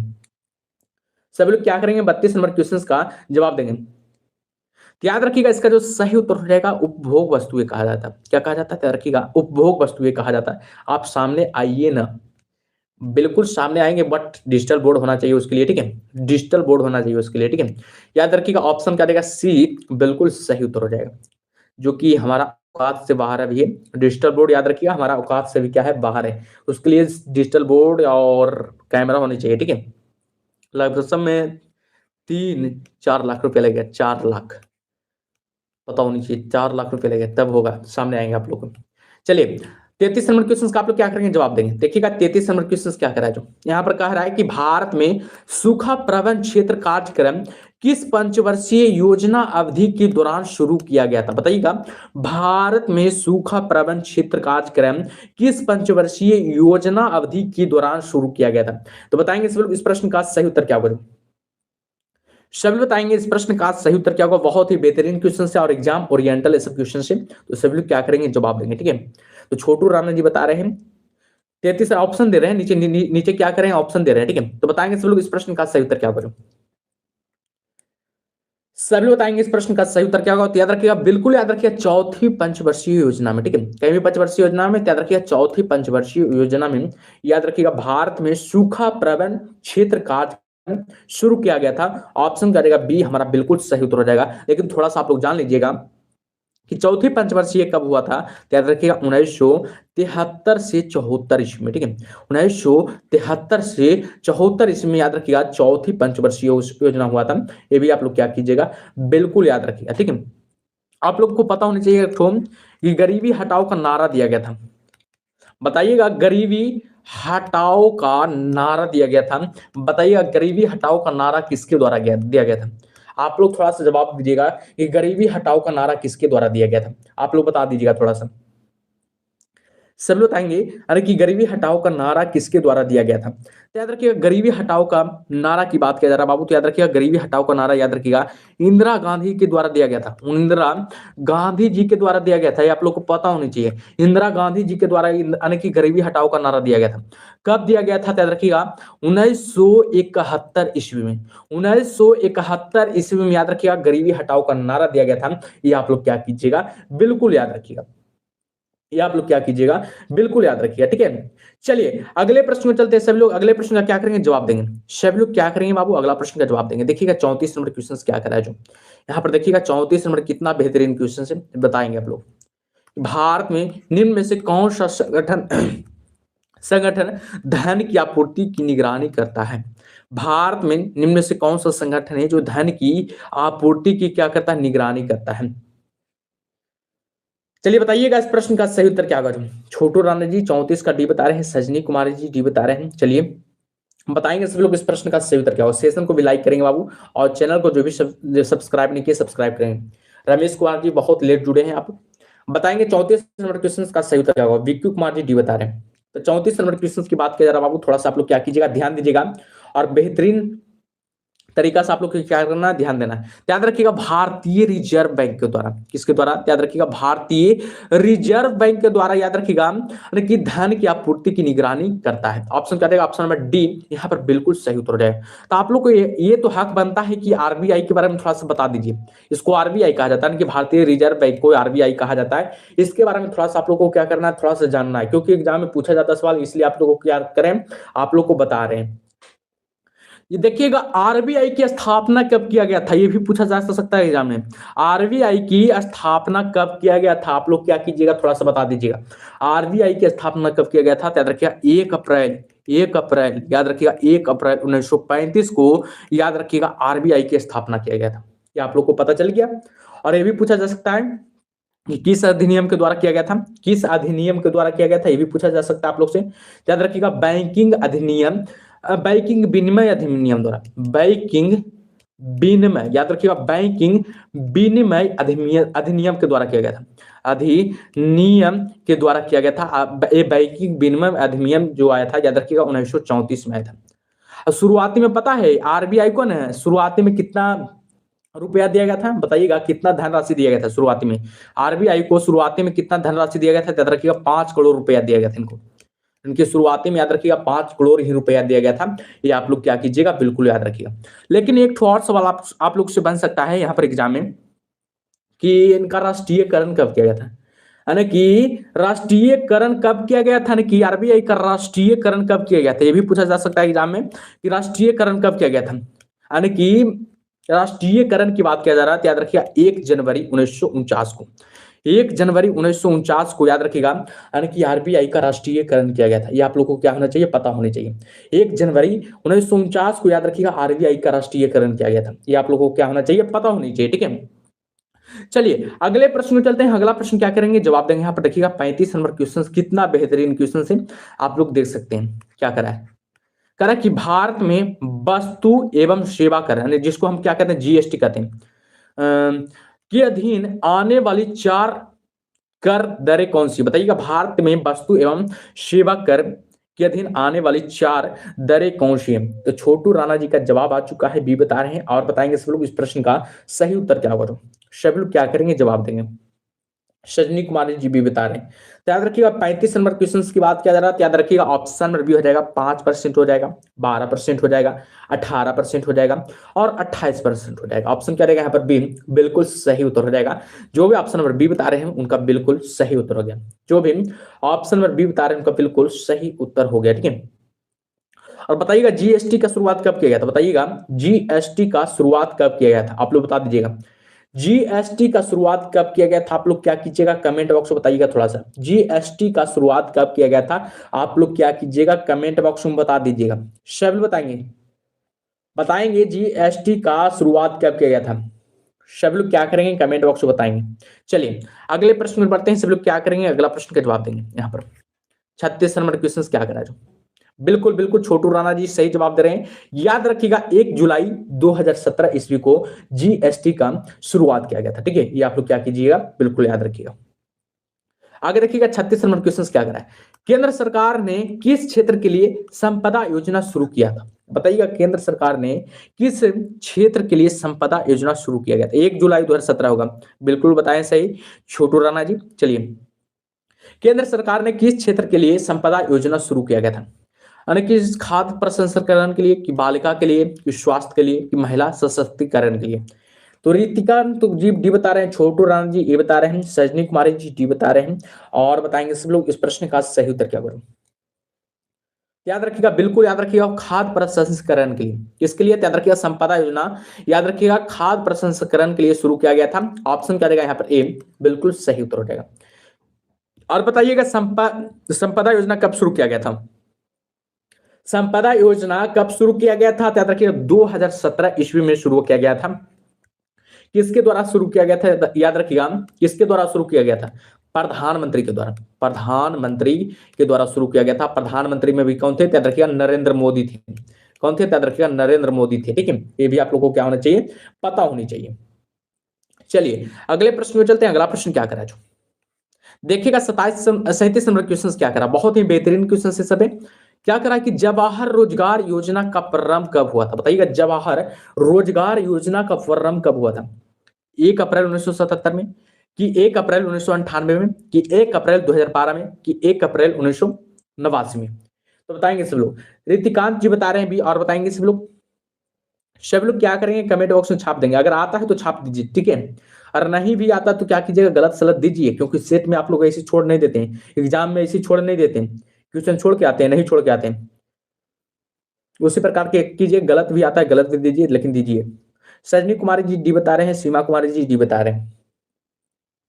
याद रखिएगा, अरे कि 37 नंबर क्वेश्चन की बात किया जा रहा है तो ऑप्शन क्या रहेगा यहाँ पर, डी हो जाएगा। 1 अप्रैल 1989 को जवाहर रोजगार योजना प्रारंभ कब किया गया था, याद रखिएगा 1 अप्रैल 1989 को, याद रखिएगा जवाहर रोजगार योजना का प्रारंभ किया गया था। ऑप्शन क्या देगा यहाँ पर, डी बिल्कुल सही उत्तर हो जाएगा।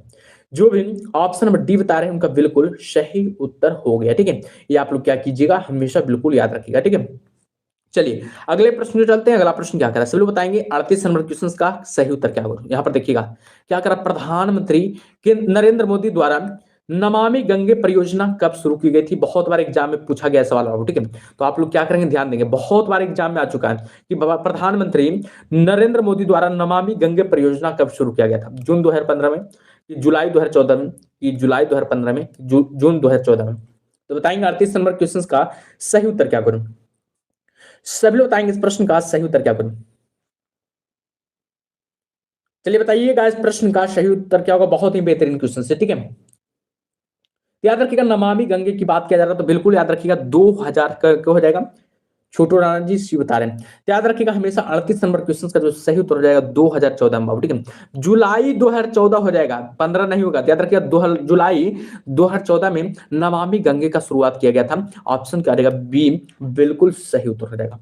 जो भी ऑप्शन नंबर बी बता रहे हैं उनका बिल्कुल सही उत्तर हो जाएगा। ठीक है, इसका पता है नमामि गंगे का मतलब पता है, इसका उद्देश्य क्या था पता है, नमामि गंगे परियोजना का उद्देश्य यही था कि यानी कि गंगा नदी को ना, गंगा नदी को क्या करना है, साफ करना है। इसका उद्देश्य क्या था, याद रखिएगा गंगा नदी को साफ करना है।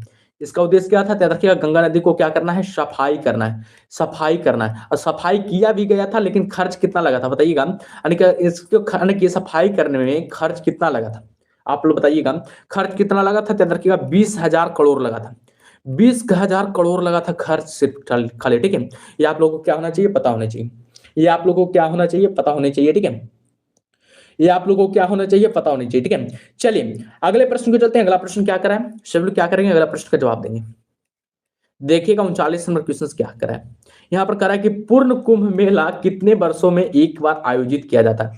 देखिएगा इसमें आप लोग गलत कीजिएगा तो बहुत मतलब कि क्वालिटी लो है आप लोगों में, गलत कीजिएगा जैसे आप समझ जाएंगे क्या है, क्वालिटी लो है आप लोगों में, यानी कि एग्जाम की, यानी कि बताएंगे सब लोग तैयारी की क्वालिटी क्या है, लो है, ये बोलेंगे। पूर्ण कुंभ मेला कितने वर्षों में एक बार आयोजित किया जाता है, हर 8 वर्ष में, कि हर 12 वर्ष में, कि हर 6 वर्ष में, कि हर 4 वर्ष में। तो बताएंगे सब लोग, संध्या कुमारी जी भी बता रहे हैं, और बताएंगे सब लोग, छोटू राणा जी भी बता रहे हैं, सीमा कुमारी जी भी बता रहे हैं। चलिए बिल्कुल याद रखिएगा, पूर्ण जो कुंभ मेला लगता है पता है, हर 12 वर्ष में लगता है, हर 12 वर्ष में लगता है। ऑप्शन क्या देगा यहाँ पर, बी बिल्कुल सही उत्तर हो जाएगा। ऑप्शन क्या देगा यहाँ पर, बी बिल्कुल सही उत्तर हो जाएगा। याद रखिएगा हर 12 वर्ष में, याद रखिएगा पूर्ण कुंभ मेला लगता है। ये भी आप लोग क्या कीजिएगा, बिल्कुल याद रखिएगा, ये भी आप लोग क्या कीजिएगा, बिल्कुल याद रखिएगा। और ये हिंदू धर्म का क्या है, मेला है, हिंदू धर्म का पर्व है, हिंदू धर्म का क्या है, पर्व है। ये भी आप लोगों को क्या होना चाहिए, पता होना चाहिए। ये हिंदू धर्म का पर्व है, ये भी आप लोगों को क्या होना चाहिए, पता होने चाहिए। और इसका आयोजन पता है 4 जगह पर किया जाता है। भारत में 4 जगहों पर किया जाता है इसका आयोजन। कहाँ कहाँ किया जाता है? हरिद्वार में किया जाता है, प्रयागराज में जो देखे होंगे, यानी कि पिछले साल ना लगा था, प्रयागराज में, उज्जैन में लगता है, नासिक में लगता है। ठीक है, 4 जगह पर लगता है मेला। ठीक है, भारत में 4 जगह पर ये मेला लगता है। ठीक है, ये भी आप लोग क्या कीजिएगा, बिल्कुल याद रखिएगा। चलिए अगले प्रश्न में चलते हैं। अगला प्रश्न क्या करा है, देखिएगा यहाँ पर 40 नंबर क्वेश्चन क्या करा है, बहुत ही बेहतरीन क्वेश्चन है।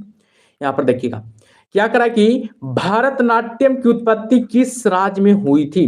बताइएगा, भरतनाट्यम की जो उत्पत्ति हुई थी किस राज्य में हुई थी? केरल में हुई थी, कि गुजरात में हुई थी, कि तमिलनाडु में, कि उड़ीसा में? तो सभी लोग बताएंगे। छोटू राणा जी बता रहे हैं 40 का सी, और बताएंगे सब लोग इस प्रश्न का सही उत्तर क्या होगा।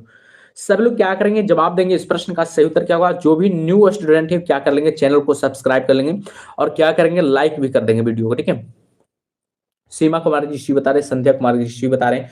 याद रखिएगा, भरतनाट्यम की जो किस राज्य में उत्पत्ति हुई थी? याद रखिएगा, 40 नंबर क्वेश्चन की बात किया जा रहा है। याद रखिएगा, इस प्रश्न का जो सही उत्तर हो जाएगा हमेशा रखिएगा ऑप्शन नंबर सी हो जाएगा, तमिलनाडु में बाबू। ठीक है, तमिलनाडु राज्य में याद रखिएगा भरतनाट्यम की उत्पत्ति हुई थी। ये भी आप लोगों को क्या होना चाहिए, पता होना चाहिए। ऑप्शन नंबर जो भी सी बता रहे हैं उनका बिल्कुल सही उत्तर हो गया। और याद रखिएगा, भरतनाट्यम को याद रखिएगा सबसे प्राचीन नृत्य माना जाता है। सबसे प्राचीन नृत्य किसको माना जाता है, बताइएगा आप लोग, सबसे प्राचीन नृत्य किसको माना जाता है? याद रखिएगा, भरतनाट्यम को सबसे प्राचीन नृत्य माना जाता है। ये भी आप लोग क्या कीजिएगा, बिल्कुल याद रखिएगा। आप लोग से पूछा जाए कि उड़ीसा का नृत्य का नाम क्या है, उड़ीसा का नृत्य का नाम क्या है, तो इसका तो नाम ही पर है ओडिसी। उड़ीसा इसका नृत्य, उड़ीसा का नृत्य क्या का नाम क्या है, याद रखिएगा, ओडिसी हो जाएगा। केरल का आप लोग बता दीजिएगा, केरल का हो जाएगा कथकली। कथकली लोकप्रिय नृत्य है सभी, क्योंकि एग्जाम में से पूछा जाता है कथकली कहाँ का लोकप्रिय नृत्य, याद रखिएगा केरल को हो जाएगा। कथकली कहाँ का लोकप्रिय नृत्य, याद रखिएगा केरल को हो जाएगा। ठीक है, आप लोग से एक और सवाल पूछते हैं, मोहिनी अट्टम के बारे में बता दीजिएगा। मोहिनी अट्टम के थोड़ा सा बारे में बता दीजिएगा। मोहिनी अट्टम है जो कहाँ का नृत्य, मोहिनी अट्टम है जो कहाँ का लोकप्रिय नृत्य, बता दीजिएगा। मोहिनी अट्टम कहाँ का लोकप्रिय नृत्य, आप लोग बता दीजिएगा थोड़ा सा। ठीक है, आप लोग बता दीजिएगा मोहिनी अट्टम कहाँ का लोकप्रिय नृत्य। और एक और पूछ लेते हैं, कथक, कथक कहाँ का है, कथक कहाँ के, बताइएगा कथक कहाँ के? बिल्कुल बिल्कुल याद रखिएगा, मोहिनी अट्टम भी याद रखिएगा कहाँ का हो जाएगा, केरल का ही हो जाएगा। ये भी याद रखिएगा, केरल का ही होगा। अब कथक कहाँ का हो जाएगा, याद रखिएगा, कथक हमेशा याद रखिएगा उत्तर प्रदेश का हो जाएगा। उत्तर प्रदेश का लोकप्रिय नृत्य हो जाएगा कथक। ठीक है, आप लोग से ये भी आप लोग से पूछ लेते हैं कुचिपुड़ी, क्योंकि ये सब एग्जाम में पूछा जाता है इसलिए पूछते हैं, नहीं तो नहीं पूछते। कुचिपुड़ी, बताइएगा कुचिपुड़ी कहाँ का लोकप्रिय नृत्य? कुचिपुड़ी है जो कहाँ का लोकप्रिय नृत्य है? याद रखिएगा, कुचिपुड़ी की बात किया जा रहा है बाबू। ठीक है, कुचिपुड़ी की बात किया जा रहा है, तो थोड़ा सा आप लोग क्या कीजिएगा, ध्यान दीजिएगा। कुचिपुड़ी हमेशा याद रखिएगा आंध्र प्रदेश बाबू। ठीक है, आंध्र प्रदेश का लोकप्रिय नृत्य, आंध्र प्रदेश का लोकप्रिय नृत्य आप लोग क्या कीजिएगा, बिल्कुल याद रखिएगा, आंध्र प्रदेश का लोकप्रिय नृत्य। और एक छोटे त्योहार के बारे में पूछ लेते हैं जो कि प्रसिद्ध है, असम का। असम का एक त्योहार है जो कौन है, याद रखिएगा, बिहू। असम का त्योहार का नाम क्या है, बिहू, जो कि प्रसिद्ध त्योहार है। क्योंकि एग्जाम में बहुत बार आ चुका है इसलिए आप लोग को बता दिए, बिहू हो जाएगा। ठीक है, चलिए अगले प्रश्न में चलते हैं। अगला प्रश्न क्या करा है, 41 नंबर क्वेश्चन का आप लोग क्या करेंगे, जवाब देंगे। यहाँ पर देखिएगा 41 नंबर क्वेश्चन क्या करा है, इनमें से किस संगीत वाद्य यंत्र में कीबोर्ड होता है? इनमें से किस संगीत वाद्य यंत्र में कीबोर्ड होता है? इसमें आप लोग को गलत नहीं करना है। ठीक है, इसमें आप लोग को गलत नहीं करना है, बहुत गलत कर लिया आप लोग। ठीक है, घटम होगा, कि संतूर होगा, कि हारमोनियम होगा, कि शहनाई होगा? कीबोर्ड की बात किया जा रहा है। थोड़ा सा आप लोग क्या कीजिएगा, ध्यान दीजिएगा, दिमाग लगाइएगा, तुरंत आ जाएगा आंसर। दिमाग थोड़ा सा लगाना है, कीबोर्ड की बात किया जा रहा है, इसमें गलत नहीं कीजिएगा आप लोग। ठीक है, चलिए बताइएगा, सभी लोग जवाब देंगे इस प्रश्न का सही उत्तर क्या करो, इनमें से किस संगीत वाद्य यंत्र में कीबोर्ड है? चलिए छोटू राणा जी का जवाब आ चुका है और बताएंगे सब लोग। कीबोर्ड आप लोग को पता ही चल गया, हारमोनियम बाबू। ठीक है, किस में हो जाएगा, बिल्कुल सीमा कुमारी जी बिल्कुल सही है। याद रखिएगा, हारमोनियम में कीबोर्ड होता है। हारमोनियम में क्या होता है, कीबोर्ड होता है। ऑप्शन नंबर यहाँ पर क्या हो जाएगा, सी, बिल्कुल सही उत्तर हो जाएगा। आप लोग देखे होंगे हारमोनियम, हारमोनियम देखेंगे, यहाँ पर उजला हो जाएगा, एक ठो काला रहता है, यहाँ पर फिर उजला रहता है, दो ठो उजला रहता है, लगता है दो ठो रहता है, एक ठो फिर काला रहता है, इसी करके नहीं रहता है। ये सबको, यही सबको क्या बोला जाता है, कीबोर्ड बोला जाता है। यही सबको क्या बोला जाता है, कीबोर्ड बोला जाता है। ये आप लोग क्या कीजिएगा, बिल्कुल याद रखिएगा। चलिए अगले प्रश्न में चलते हैं। अगला प्रश्न क्या करा है, यहाँ पर देखिएगा 42 नंबर क्वेश्चन क्या करा है, देखिएगा 42 नंबर क्वेश्चन करा है कि इनमें से कौन सी पुस्तक डॉक्टर अब्दुल कलाम द्वारा लिखी गई है? इनमें से कौन सी पुस्तक है जो डॉक्टर अब्दुल कलाम द्वारा लिखी गई है? तो बताएंगे सब लोग इस प्रश्न का सही उत्तर क्या होगा। सभी लोग बताएंगे इस प्रश्न का सही उत्तर क्या होगा। बहुत ही बेहतरीन क्वेश्चन है और एग्जाम ओरिएंटल सब क्वेश्चन है, ठीक है। सभी लोग जवाब देंगे इस प्रश्न का सही उत्तर क्या होगा। बहुत ही बेहतरीन क्वेश्चन जवाब, ठीक है, बहुत ही बेहतरीन क्वेश्चन से। तो याद रखिएगा इस प्रश्न का जो सही उत्तर हो जाएगा ऑप्शन क्या हो जाएगा, डी हो जाएगा। बिल्कुल याद रखिएगा, जो भी डी बता रहे हैं उनका बिल्कुल सही है। याद रखिएगा the life tree, the life tree हो जाएगा, जो कि याद रखिएगा किसके द्वारा लिखा गया है, याद रखिएगा डॉक्टर अब्दुल कलाम के द्वारा लिखा गया है। ऑप्शन क्या देगा यहाँ पर, डी बिल्कुल सही उत्तर हो जाएगा, ठीक है। चलिए अगले प्रश्न का जवाब देंगे। देखिएगा 44 नंबर क्वेश्चन कितना बेहतरीन क्वेश्चन है। यहाँ पर 44 नंबर क्वेश्चन का आप लोग क्या करेंगे, जवाब देंगे। यूनिसेफ का मुख्यालय कहाँ स्थित है, बताइएगा। बहुत बार एग्जाम में पूछा जा चुका है, यूनिसेफ का मुख्यालय कहाँ स्थित है, बताएंगे सब लोग, ठीक है। सभी लोग क्या करेंगे, जवाब देंगे। और याद रखिएगा 65 क्वेश्चन तो है ही है, प्लस में 10 क्वेश्चन हिंदी का है भी बाबू, ठीक है। 65 क्वेश्चन तो है जीके का ही, एक्सपेक्टेड क्वेश्चन से, और याद रखिएगा प्लस 10 क्वेश्चन हिंदी का भी है। तो क्या कीजिएगा, अंत तक क्लास में रहिएगा, ठीक है। अगर तैयारी करना है ना अच्छा से, तो क्या कीजिएगा, अंत तक क्लास में रहना है। चलिए बताइए, छोटू राणा जी भी बता रहे हैं, सीमा कुमारी जी भी बता रहे हैं। तो याद रखिएगा 44 नंबर क्वेश्चन का जो सही उत्तर हो जाएगा ऑप्शन नंबर डी हो जाएगा, न्यूयॉर्क होगा। सभी का गलत है, याद रखिएगा न्यूयॉर्क हो जाएगा। यूनिसेफ का मुख्यालय कहां हो जाएगा, तो याद रखिएगा न्यूयॉर्क हो जाएगा। जो भी ऑप्शन नंबर डी बता रहे हैं उनका बिल्कुल सही उत्तर होगा। जो भी ऑप्शन नंबर डी बता रहे हैं उनका बिल्कुल सही उत्तर हो गया, ठीक है। और याद रखिएगा यहाँ पर अगर यूनिसेफ की जगह पर क्या दिया रहेगा हिंदी में, इसका दिया रहेगा संयुक्त संयुक्त राष्ट्र बाल कोष का मुख्यालय कहाँ है, राष्ट्र बाल कोष का मुख्यालय कहाँ है। तो ये भी याद रखिएगा न्यूयॉर्क में होगा, इसी का नाम है हिंदी में, यानी कि फुल फॉर्म यहाँ पर दिया हुआ है, यूनिसेफ लिखा है लेकिन इसका हिंदी में फुल फॉर्म हो जाएगा, यानी कि संयुक्त राष्ट्र बाल कोष का मुख्यालय याद रखिएगा न्यूयॉर्क में हो जाएगा। अगर बात किया जाए इसका स्थापना कब किया गया था, यानी कि यूनिसेफ का स्थापना कब किया गया था, बता दीजिएगा। यूनिसेफ का स्थापना कब किया गया था, तो याद रखिएगा 11 दिसंबर 1946 को। 11 दिसंबर 1946 को याद रखिएगा यूनिसेफ का मुख्यालय यानी कि स्थापना किया गया था। इसी समय याद रखिएगा संविधान सभा का दूसरी बैठक हुआ था, संविधान का दूसरी बैठक हुआ था, ये भी आप लोग को पता होनी चाहिए। हम क्वेश्चन को क्या करना, तोड़ मरोड़ देना, ठीक है। संविधान का दूसरी बैठक हुआ था, ये भी आप लोग को क्या होना चाहिए, पता होनी चाहिए। ये भी आप लोग को क्या होना चाहिए, पता होनी चाहिए, ठीक है। चलिए अगले प्रश्न में चलते हैं। अगला प्रश्न क्या करें, चलिए अगले प्रश्न का जवाब देंगे। देखिएगा 45 नंबर क्वेश्चन क्या कर रहा है, जवाब देंगे। यहाँ पर कह रहा है कि अंतरिक्ष में जाने वाले पहले भारतीय कौन थे, बताइएगा। अंतरिक्ष में जाने वाले पहले भारतीय कौन थे, बहुत ही बेहतरीन क्वेश्चन से आप लोग क्या करेंगे, जवाब देंगे। यानी कि अंतरिक्ष में जाने वाले प्रथम भारतीय कौन थे, सब लोग क्या करेंगे, जवाब देंगे। इस प्रश्न का सही उत्तर क्या होगा।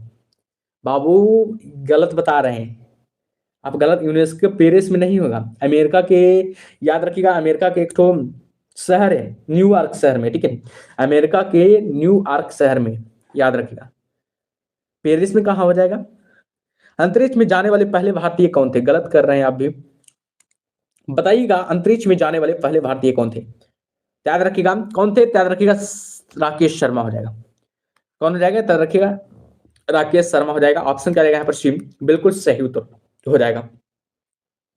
जो भी ऑप्शन नंबर सी बता रहे हैं उनका बिल्कुल सही उत्तर हो गया। इनका जन्म कब हुआ था, याद रखिएगा। जन्म की बात किया जाए तो याद रखिएगा 13 जनवरी, 13 जनवरी, याद रखिएगा 13 जनवरी 1949 को इनका जन्म हुआ था। 1949 को जन्म हुआ था। ये आप लोग क्या कीजिएगा, बिल्कुल याद रखिएगा। ये कहां से बिलोंग करते हैं, याद रखिएगा पंजाब, पंजाब के पटियाला से बाबू, ठीक है। पंजाब के पटियाला में इनका जन्म हुआ था, ये लिख रहे हैं। पंजाब के पटियाला में इनका क्या हो गया था, जन्म हो गया था। ये भी आप लोग क्या कीजिएगा, बिल्कुल याद रखिएगा। ये भी आप लोग क्या कीजिएगा, बिल्कुल याद रखिएगा, ठीक है। और याद रखिएगा ये यानी कि अंतरिक्ष में कब गए थे, याद रखिएगा 1984 ईस्वी में, 1984 ईस्वी में याद रखिएगा अंतरिक्ष में गए थे। ये भी आप लोग क्या कीजिएगा, हमेशा याद रखिएगा। और अशोक चक्र से याद रखिएगा, इनको अशोक चक्र से सम्मानित भी किया गया था, याद रखिएगा। अशोक चक्र, अशोक चक्र से किनको सम्मानित किया गया था, याद रखिएगा राकेश शर्मा को अशोक चक्र से भी सम्मानित किया गया था। ये भी आप लोग क्या कीजिएगा, हमेशा याद रखिएगा।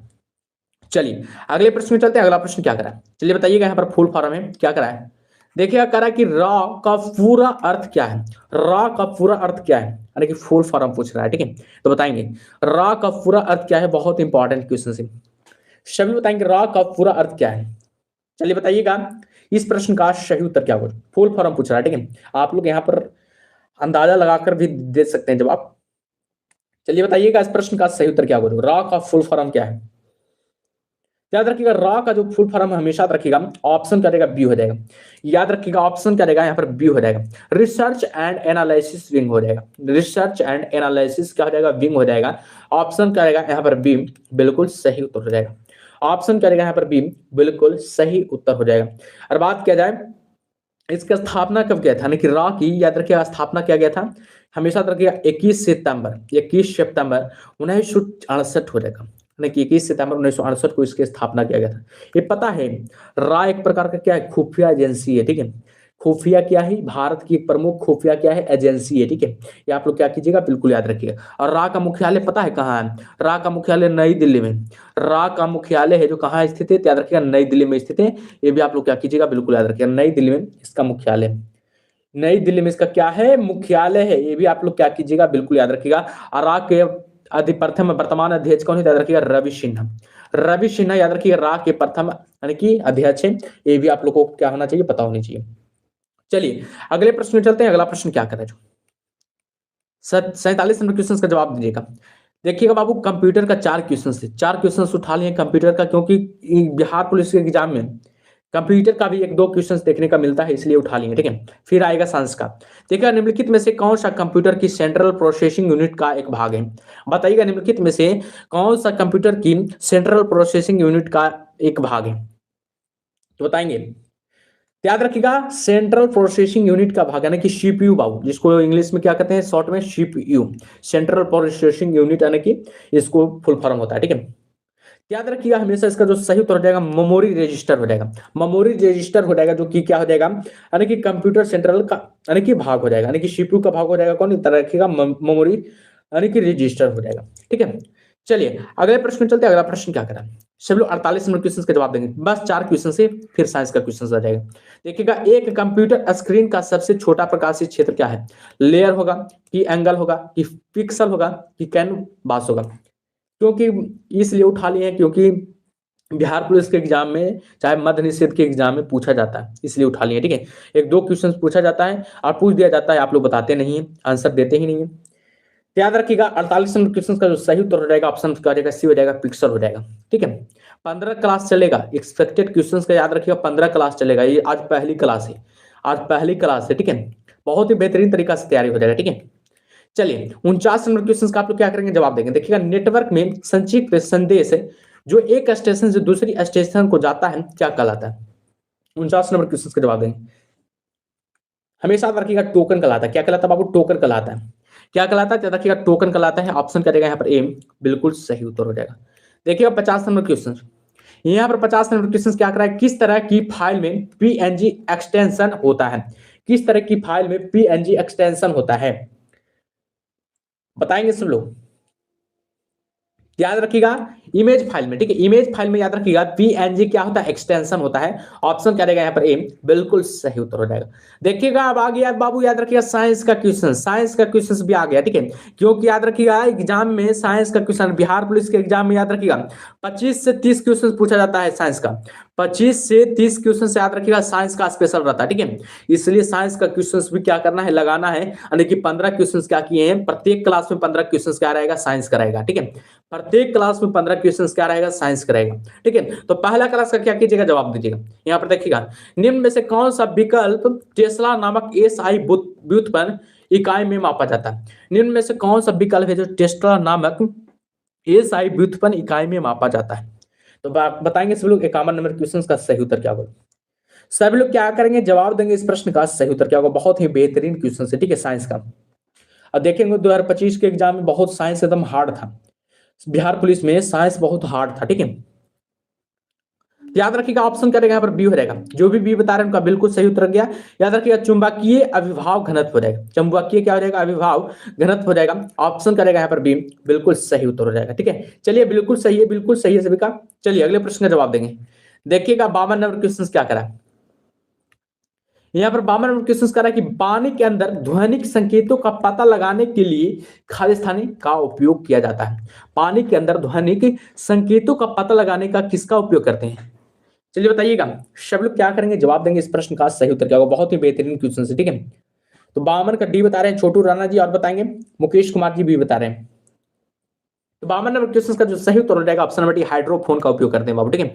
किसका उपयोग करते हैं, तो याद रखिएगा हाइड्रोफोन का उपयोग करते हैं। ऑप्शन क्या रहेगा यहाँ पर, डी सही उत्तर हो गया। और एमीटर को याद रखिएगा विद्युत धारा मापने के लिए, याद रखिएगा एमीटर का उपयोग करते हैं। विद्युत धारा मापने के लिए याद रखिएगा एमीटर का क्या करते हैं, उपयोग करते हैं। ये आप लोग क्या कीजिएगा, बिल्कुल याद रखिएगा। ये आप लोग क्या कीजिएगा, बिल्कुल याद रखिएगा, ठीक है। और वोल्ट मीटर द्वारा बताइएगा, वोल्ट मीटर द्वारा किसको मापा जाता है, तो याद रखिएगा उष्मीय विकिरण को। उष्मीय विकिरण को किससे मापते हैं बताइएगा, उष्मीय विकिरण को किससे मापते हैं, तो याद रखिएगा वोल्ट मीटर द्वारा मापते हैं, ठीक है। वोल्ट मीटर द्वारा मापते हैं, ठीक है। चलिए अगले प्रश्न में चलते हैं। अगला प्रश्न क्या करें, सब लोग 53 नंबर क्वेश्चन का आप लोग क्या करेंगे, जवाब देंगे। देखिएगा इसमें गलत नहीं कीजिएगा। निम्नलिखित में से कौन एक अदिश राशि, निम्नलिखित में से कौन है जो क्या है, एक अदिश राशि, तो बताएंगे। इसमें आप लोग को गलत नहीं करना, इसमें आप लोग को सदिश राशि है, सदिश राशि की बात किया जा रहा है, इसमें आप लोग को गलत नहीं करना। चलिए बताइएगा इस प्रश्न का सही उत्तर क्या होगा, बताइएगा सब लोग इस प्रश्न का सही उत्तर क्या होगा। जो मुकेश कुमार जी डी बता रहे हैं, सुप्रिया शर्मा जी बी बता रहे हैं। चलिए बताइएगा, तो यहाँ पर देखिएगा विद्युत आवेशों का, विद्युत आवेश सदिश राशि है, बिल्कुल गलत बात है। विद्युत आवेश से जो क्या है, अदिश राशि है बाबू, ठीक है। विद्युत आवेश से याद रखिएगा अदिश राशि हो जाएगा। विद्युत फ्लक्स याद रखिएगा ये भी क्या है, अदिश राशि है।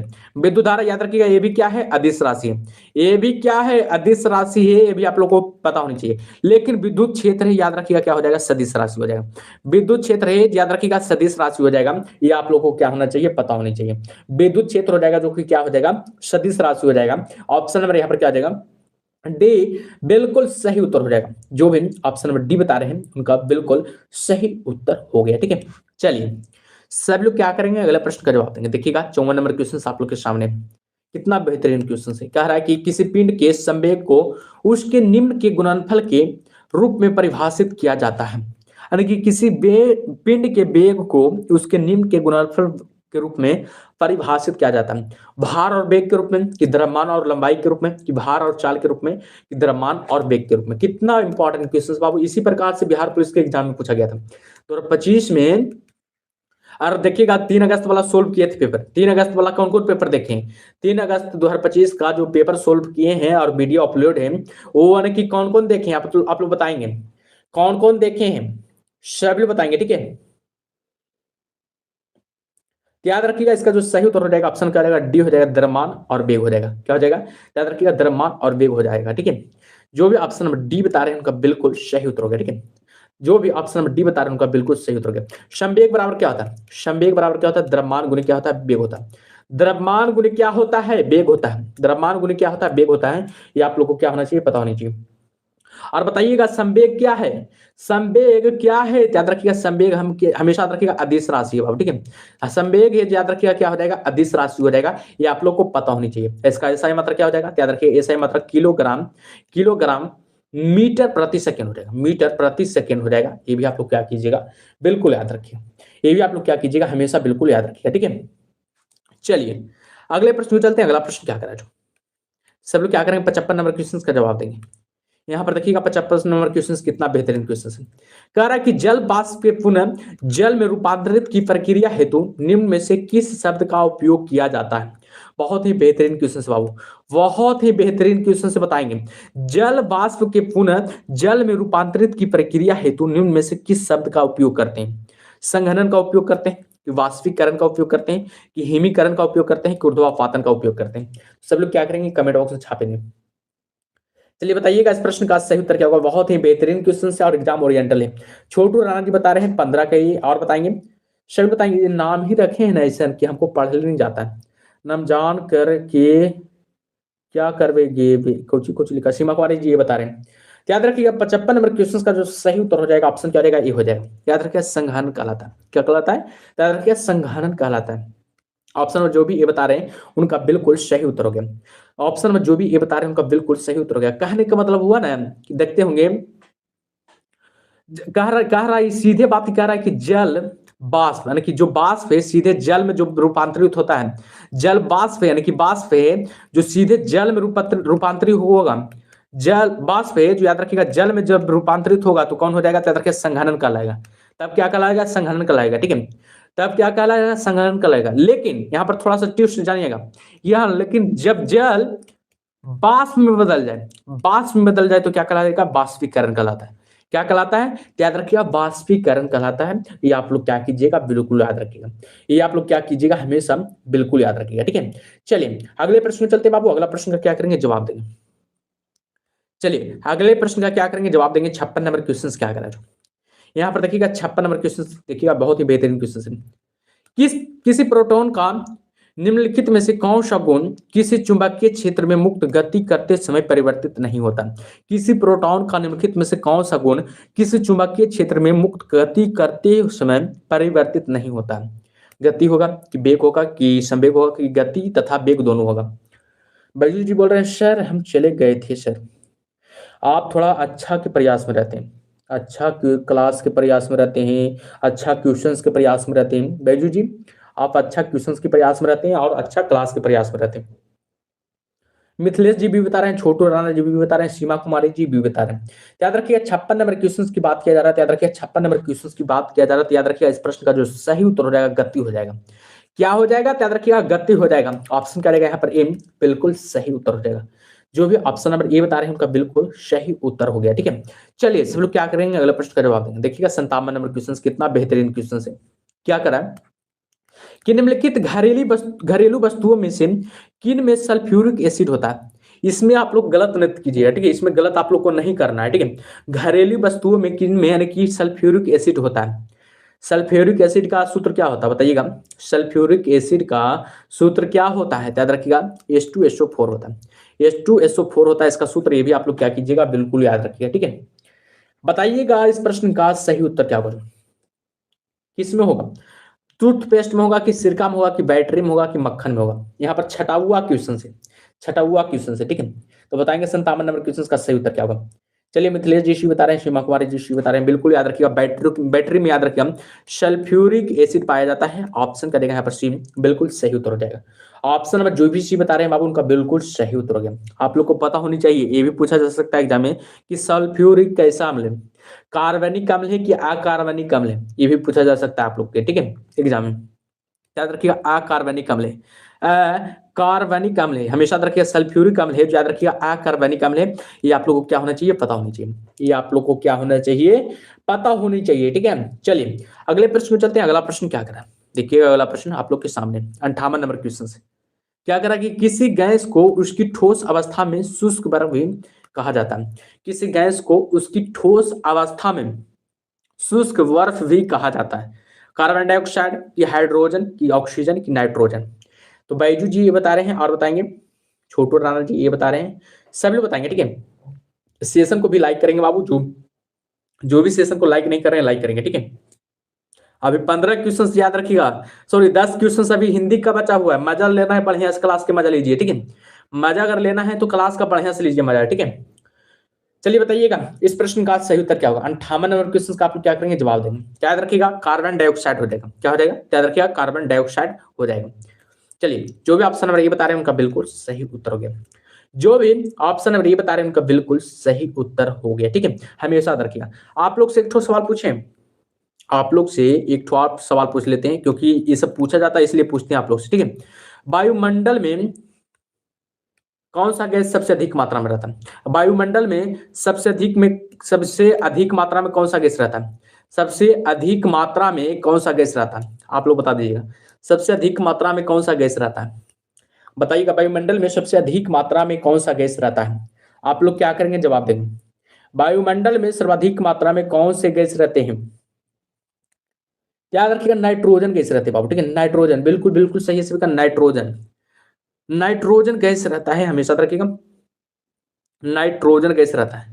कौन सा गैस रहता है? रखिएगा नाइट्रोजन गैस रहता है। ये भी आप लोग क्या कीजिएगा, और पता है आप लोग को यानी कि 78% रहता है। ये भी आप याद रखिएगा 78% याद रखिएगा नाइट्रोजन गैस रहता है।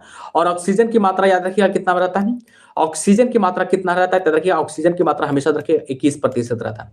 21% याद रखिएगा ऑक्सीजन की मात्रा रहता है। लेकिन कार्बन डाइऑक्साइड पूछा जा सकता है, कार्बन डाइऑक्साइड याद रखिएगा पूछा जा सकता है, इसलिए आप लोग को बता रहे हैं, ठीक है। कार्बन डाइऑक्साइड की मात्रा कितना रहता है? याद रखिएगा हमेशा हमेशा याद रखिएगा कार्बन डाइऑक्साइड की मात्रा 0.003% रहता है। 0.00 क्या रहता है, 3% रहता है। ये भी आप लोग क्या कीजिएगा, बिल्कुल याद रखिएगा। ये भी आप लोग क्या कीजिएगा, हमेशा बिल्कुल याद रखिएगा, ठीक है। चलिए सब लोग क्या करेंगे, अगले प्रश्न का जवाब देंगे। देखिएगा 59 नंबर क्वेश्चन, कितना बेहतरीन क्वेश्चन से ये सब क्वेश्चन पूछा जाता है। क्या कर रहा है, खालिस्तानी को बीटी कल्चर के रूप में जाना जाता है। बीटी कल्चर के रूप में किसको जाना जाता है, बहुत इंपॉर्टेंट है बाबू, ये सब एग्जाम में पूछा जा सकता है, ठीक है। बीटी कल्चर के रूप में किसको जाना जाता है, बताएंगे सब लोग। इस प्रश्न का सही उत्तर क्या होगा, बीटी कल्चर के रूप में किसको जाना जाता है, सब लोग क्या करेंगे, जवाब देंगे। इस प्रश्न का सही उत्तर क्या होगा, चलिए बताइएगा। इस प्रश्न का सही उत्तर क्या होगा, बीटी कल्चर के रूप में किसको जाना जाता है, बैजू जी डी बता रहे हैं और बताएंगे सब लोग इस प्रश्न का सही उत्तर क्या होगा। तो याद रखिएगा बीटी कल्चर के रूप में हमेशा रखिएगा अंगूर की खेती को, अंगूर की खेती करना याद रखिएगा बीटी कल्चर कहलाता है। अंगूर की खेती करना बीटी कल्चर कहलाता है। ऑप्शन करेगा यहाँ पर डी, बिल्कुल सही उत्तर रहेगा। ऑप्शन में जो भी डी बता रहे हैं उनका बिल्कुल सही उत्तर हो गया, ठीक है। याद रखिएगा। आप लोग से थोड़ा सा और सवाल पूछ लेते हैं। रेशम कीट पालन करने को क्या कहते हैं, रेशम कीट पालन करने को क्या कहते हैं, ये सब पूछा जाता है इसलिए पूछ रहे हैं। रेशम कीट वाला सेरीकल्चर, सेरीकल्चर, सेरीकल्चर किसको कहते हैं, याद रखिएगा रेशम कीट पालन को, रेशम कीट पालन को याद रखिएगा सेरीकल्चर कहते हैं। ये आप लोग क्या कीजिएगा, बिल्कुल याद रखिएगा। ये आप लोग क्या कीजिएगा, हमेशा याद रखिएगा। मछली प्रजनन या पालन को क्या कहते हैं, मछली पालन या प्रजनन को क्या कहते हैं, पीसी कल्चर कहते हैं, पीसी कल्चर कहते हैं, पीसी कल्चर कहते हैं। ये भी आप लोग क्या कीजिएगा, बिल्कुल याद रखिएगा। मछली पालन या प्रजनन को क्या कहते हैं, पीसी कल्चर करते हैं। ये भी आप लोग क्या कीजिएगा, याद रखिएगा। सब्जियां की खेती करना को क्या कहते हैं, ओलोरी कल्चर, याद रखिएगा ओलेरी कल्चर कहते हैं। क्या कहते हैं, ओलेरी कल्चर कहते हैं। ये भी आप लोग क्या कीजिएगा, याद रखिएगा। सब्जियों का खेती करना क्या कहलाता है, ओलेरी कल्चर कहलाता है। ये आप लोग क्या कीजिएगा, याद रखिएगा। फल का बताइएगा, बताइएगा फल की खेती करना क्या कहलाता है, पोमोलॉजी।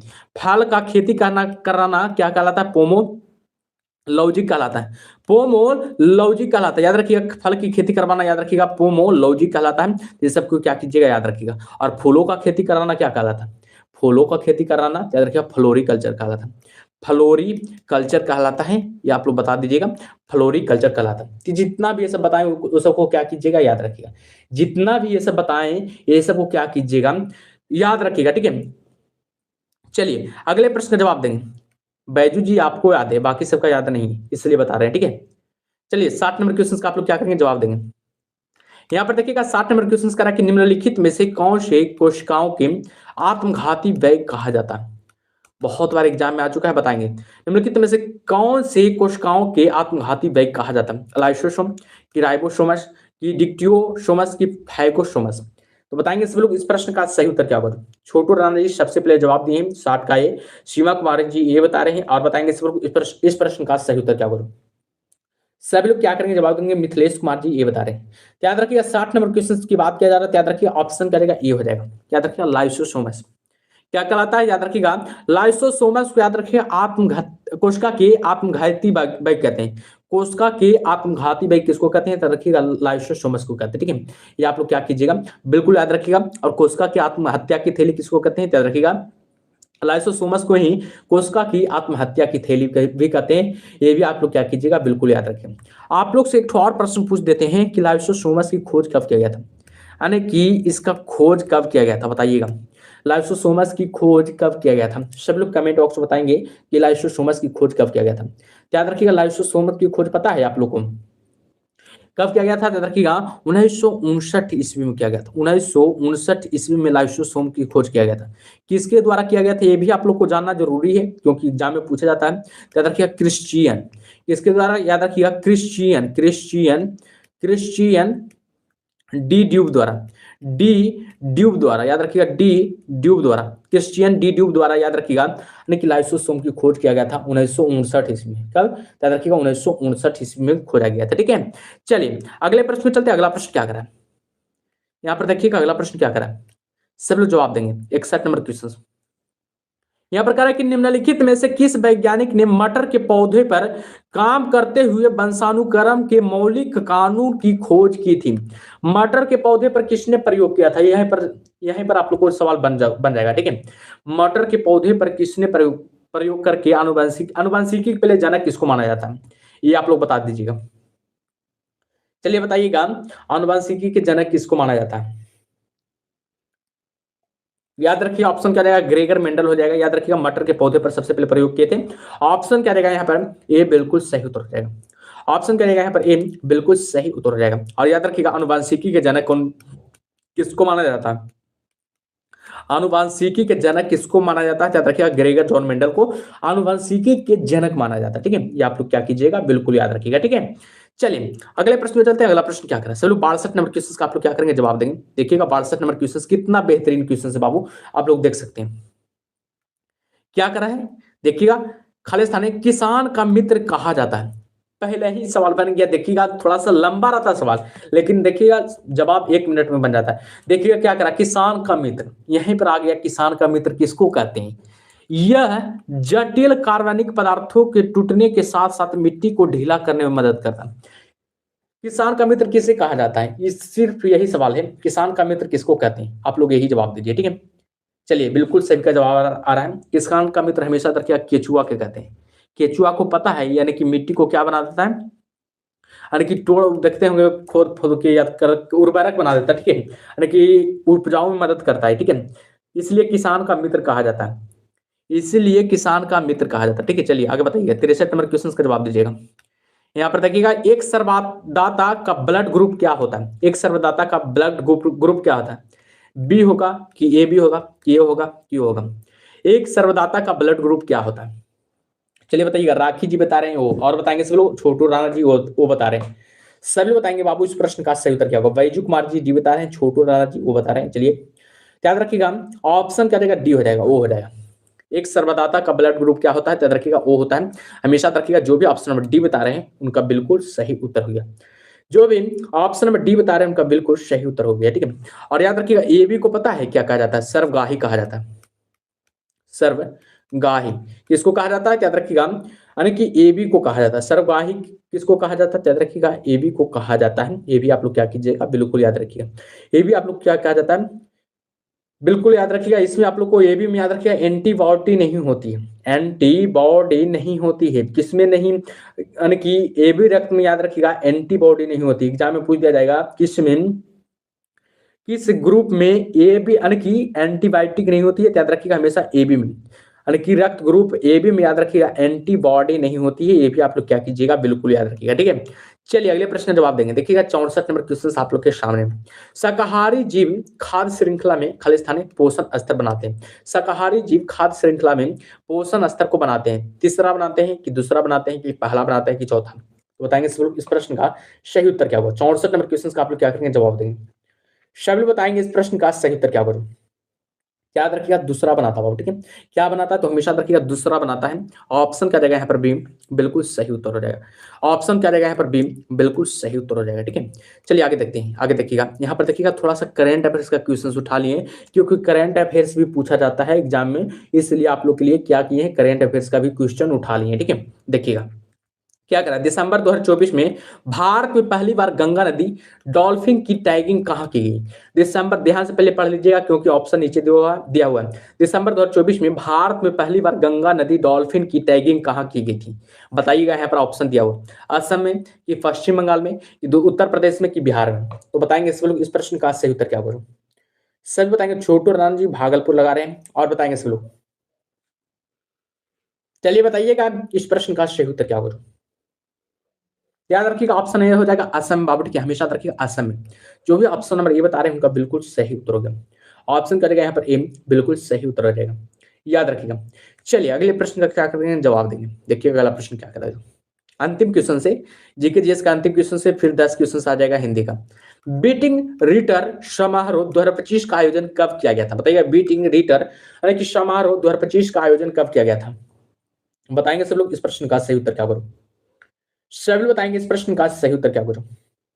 याद रखिएगा इस प्रश्न का जो सही उत्तर हो जाएगा 29 जनवरी 2025 को। कब किया गया था, याद रखिएगा 29 जनवरी 2025 को किया गया था। ये हमेशा क्या कीजिएगा, याद रखिएगा 29 जनवरी 2025 को किया गया था। ऑप्शन क्या रहेगा यहाँ पर, ए बिल्कुल सही उत्तर हो जाएगा।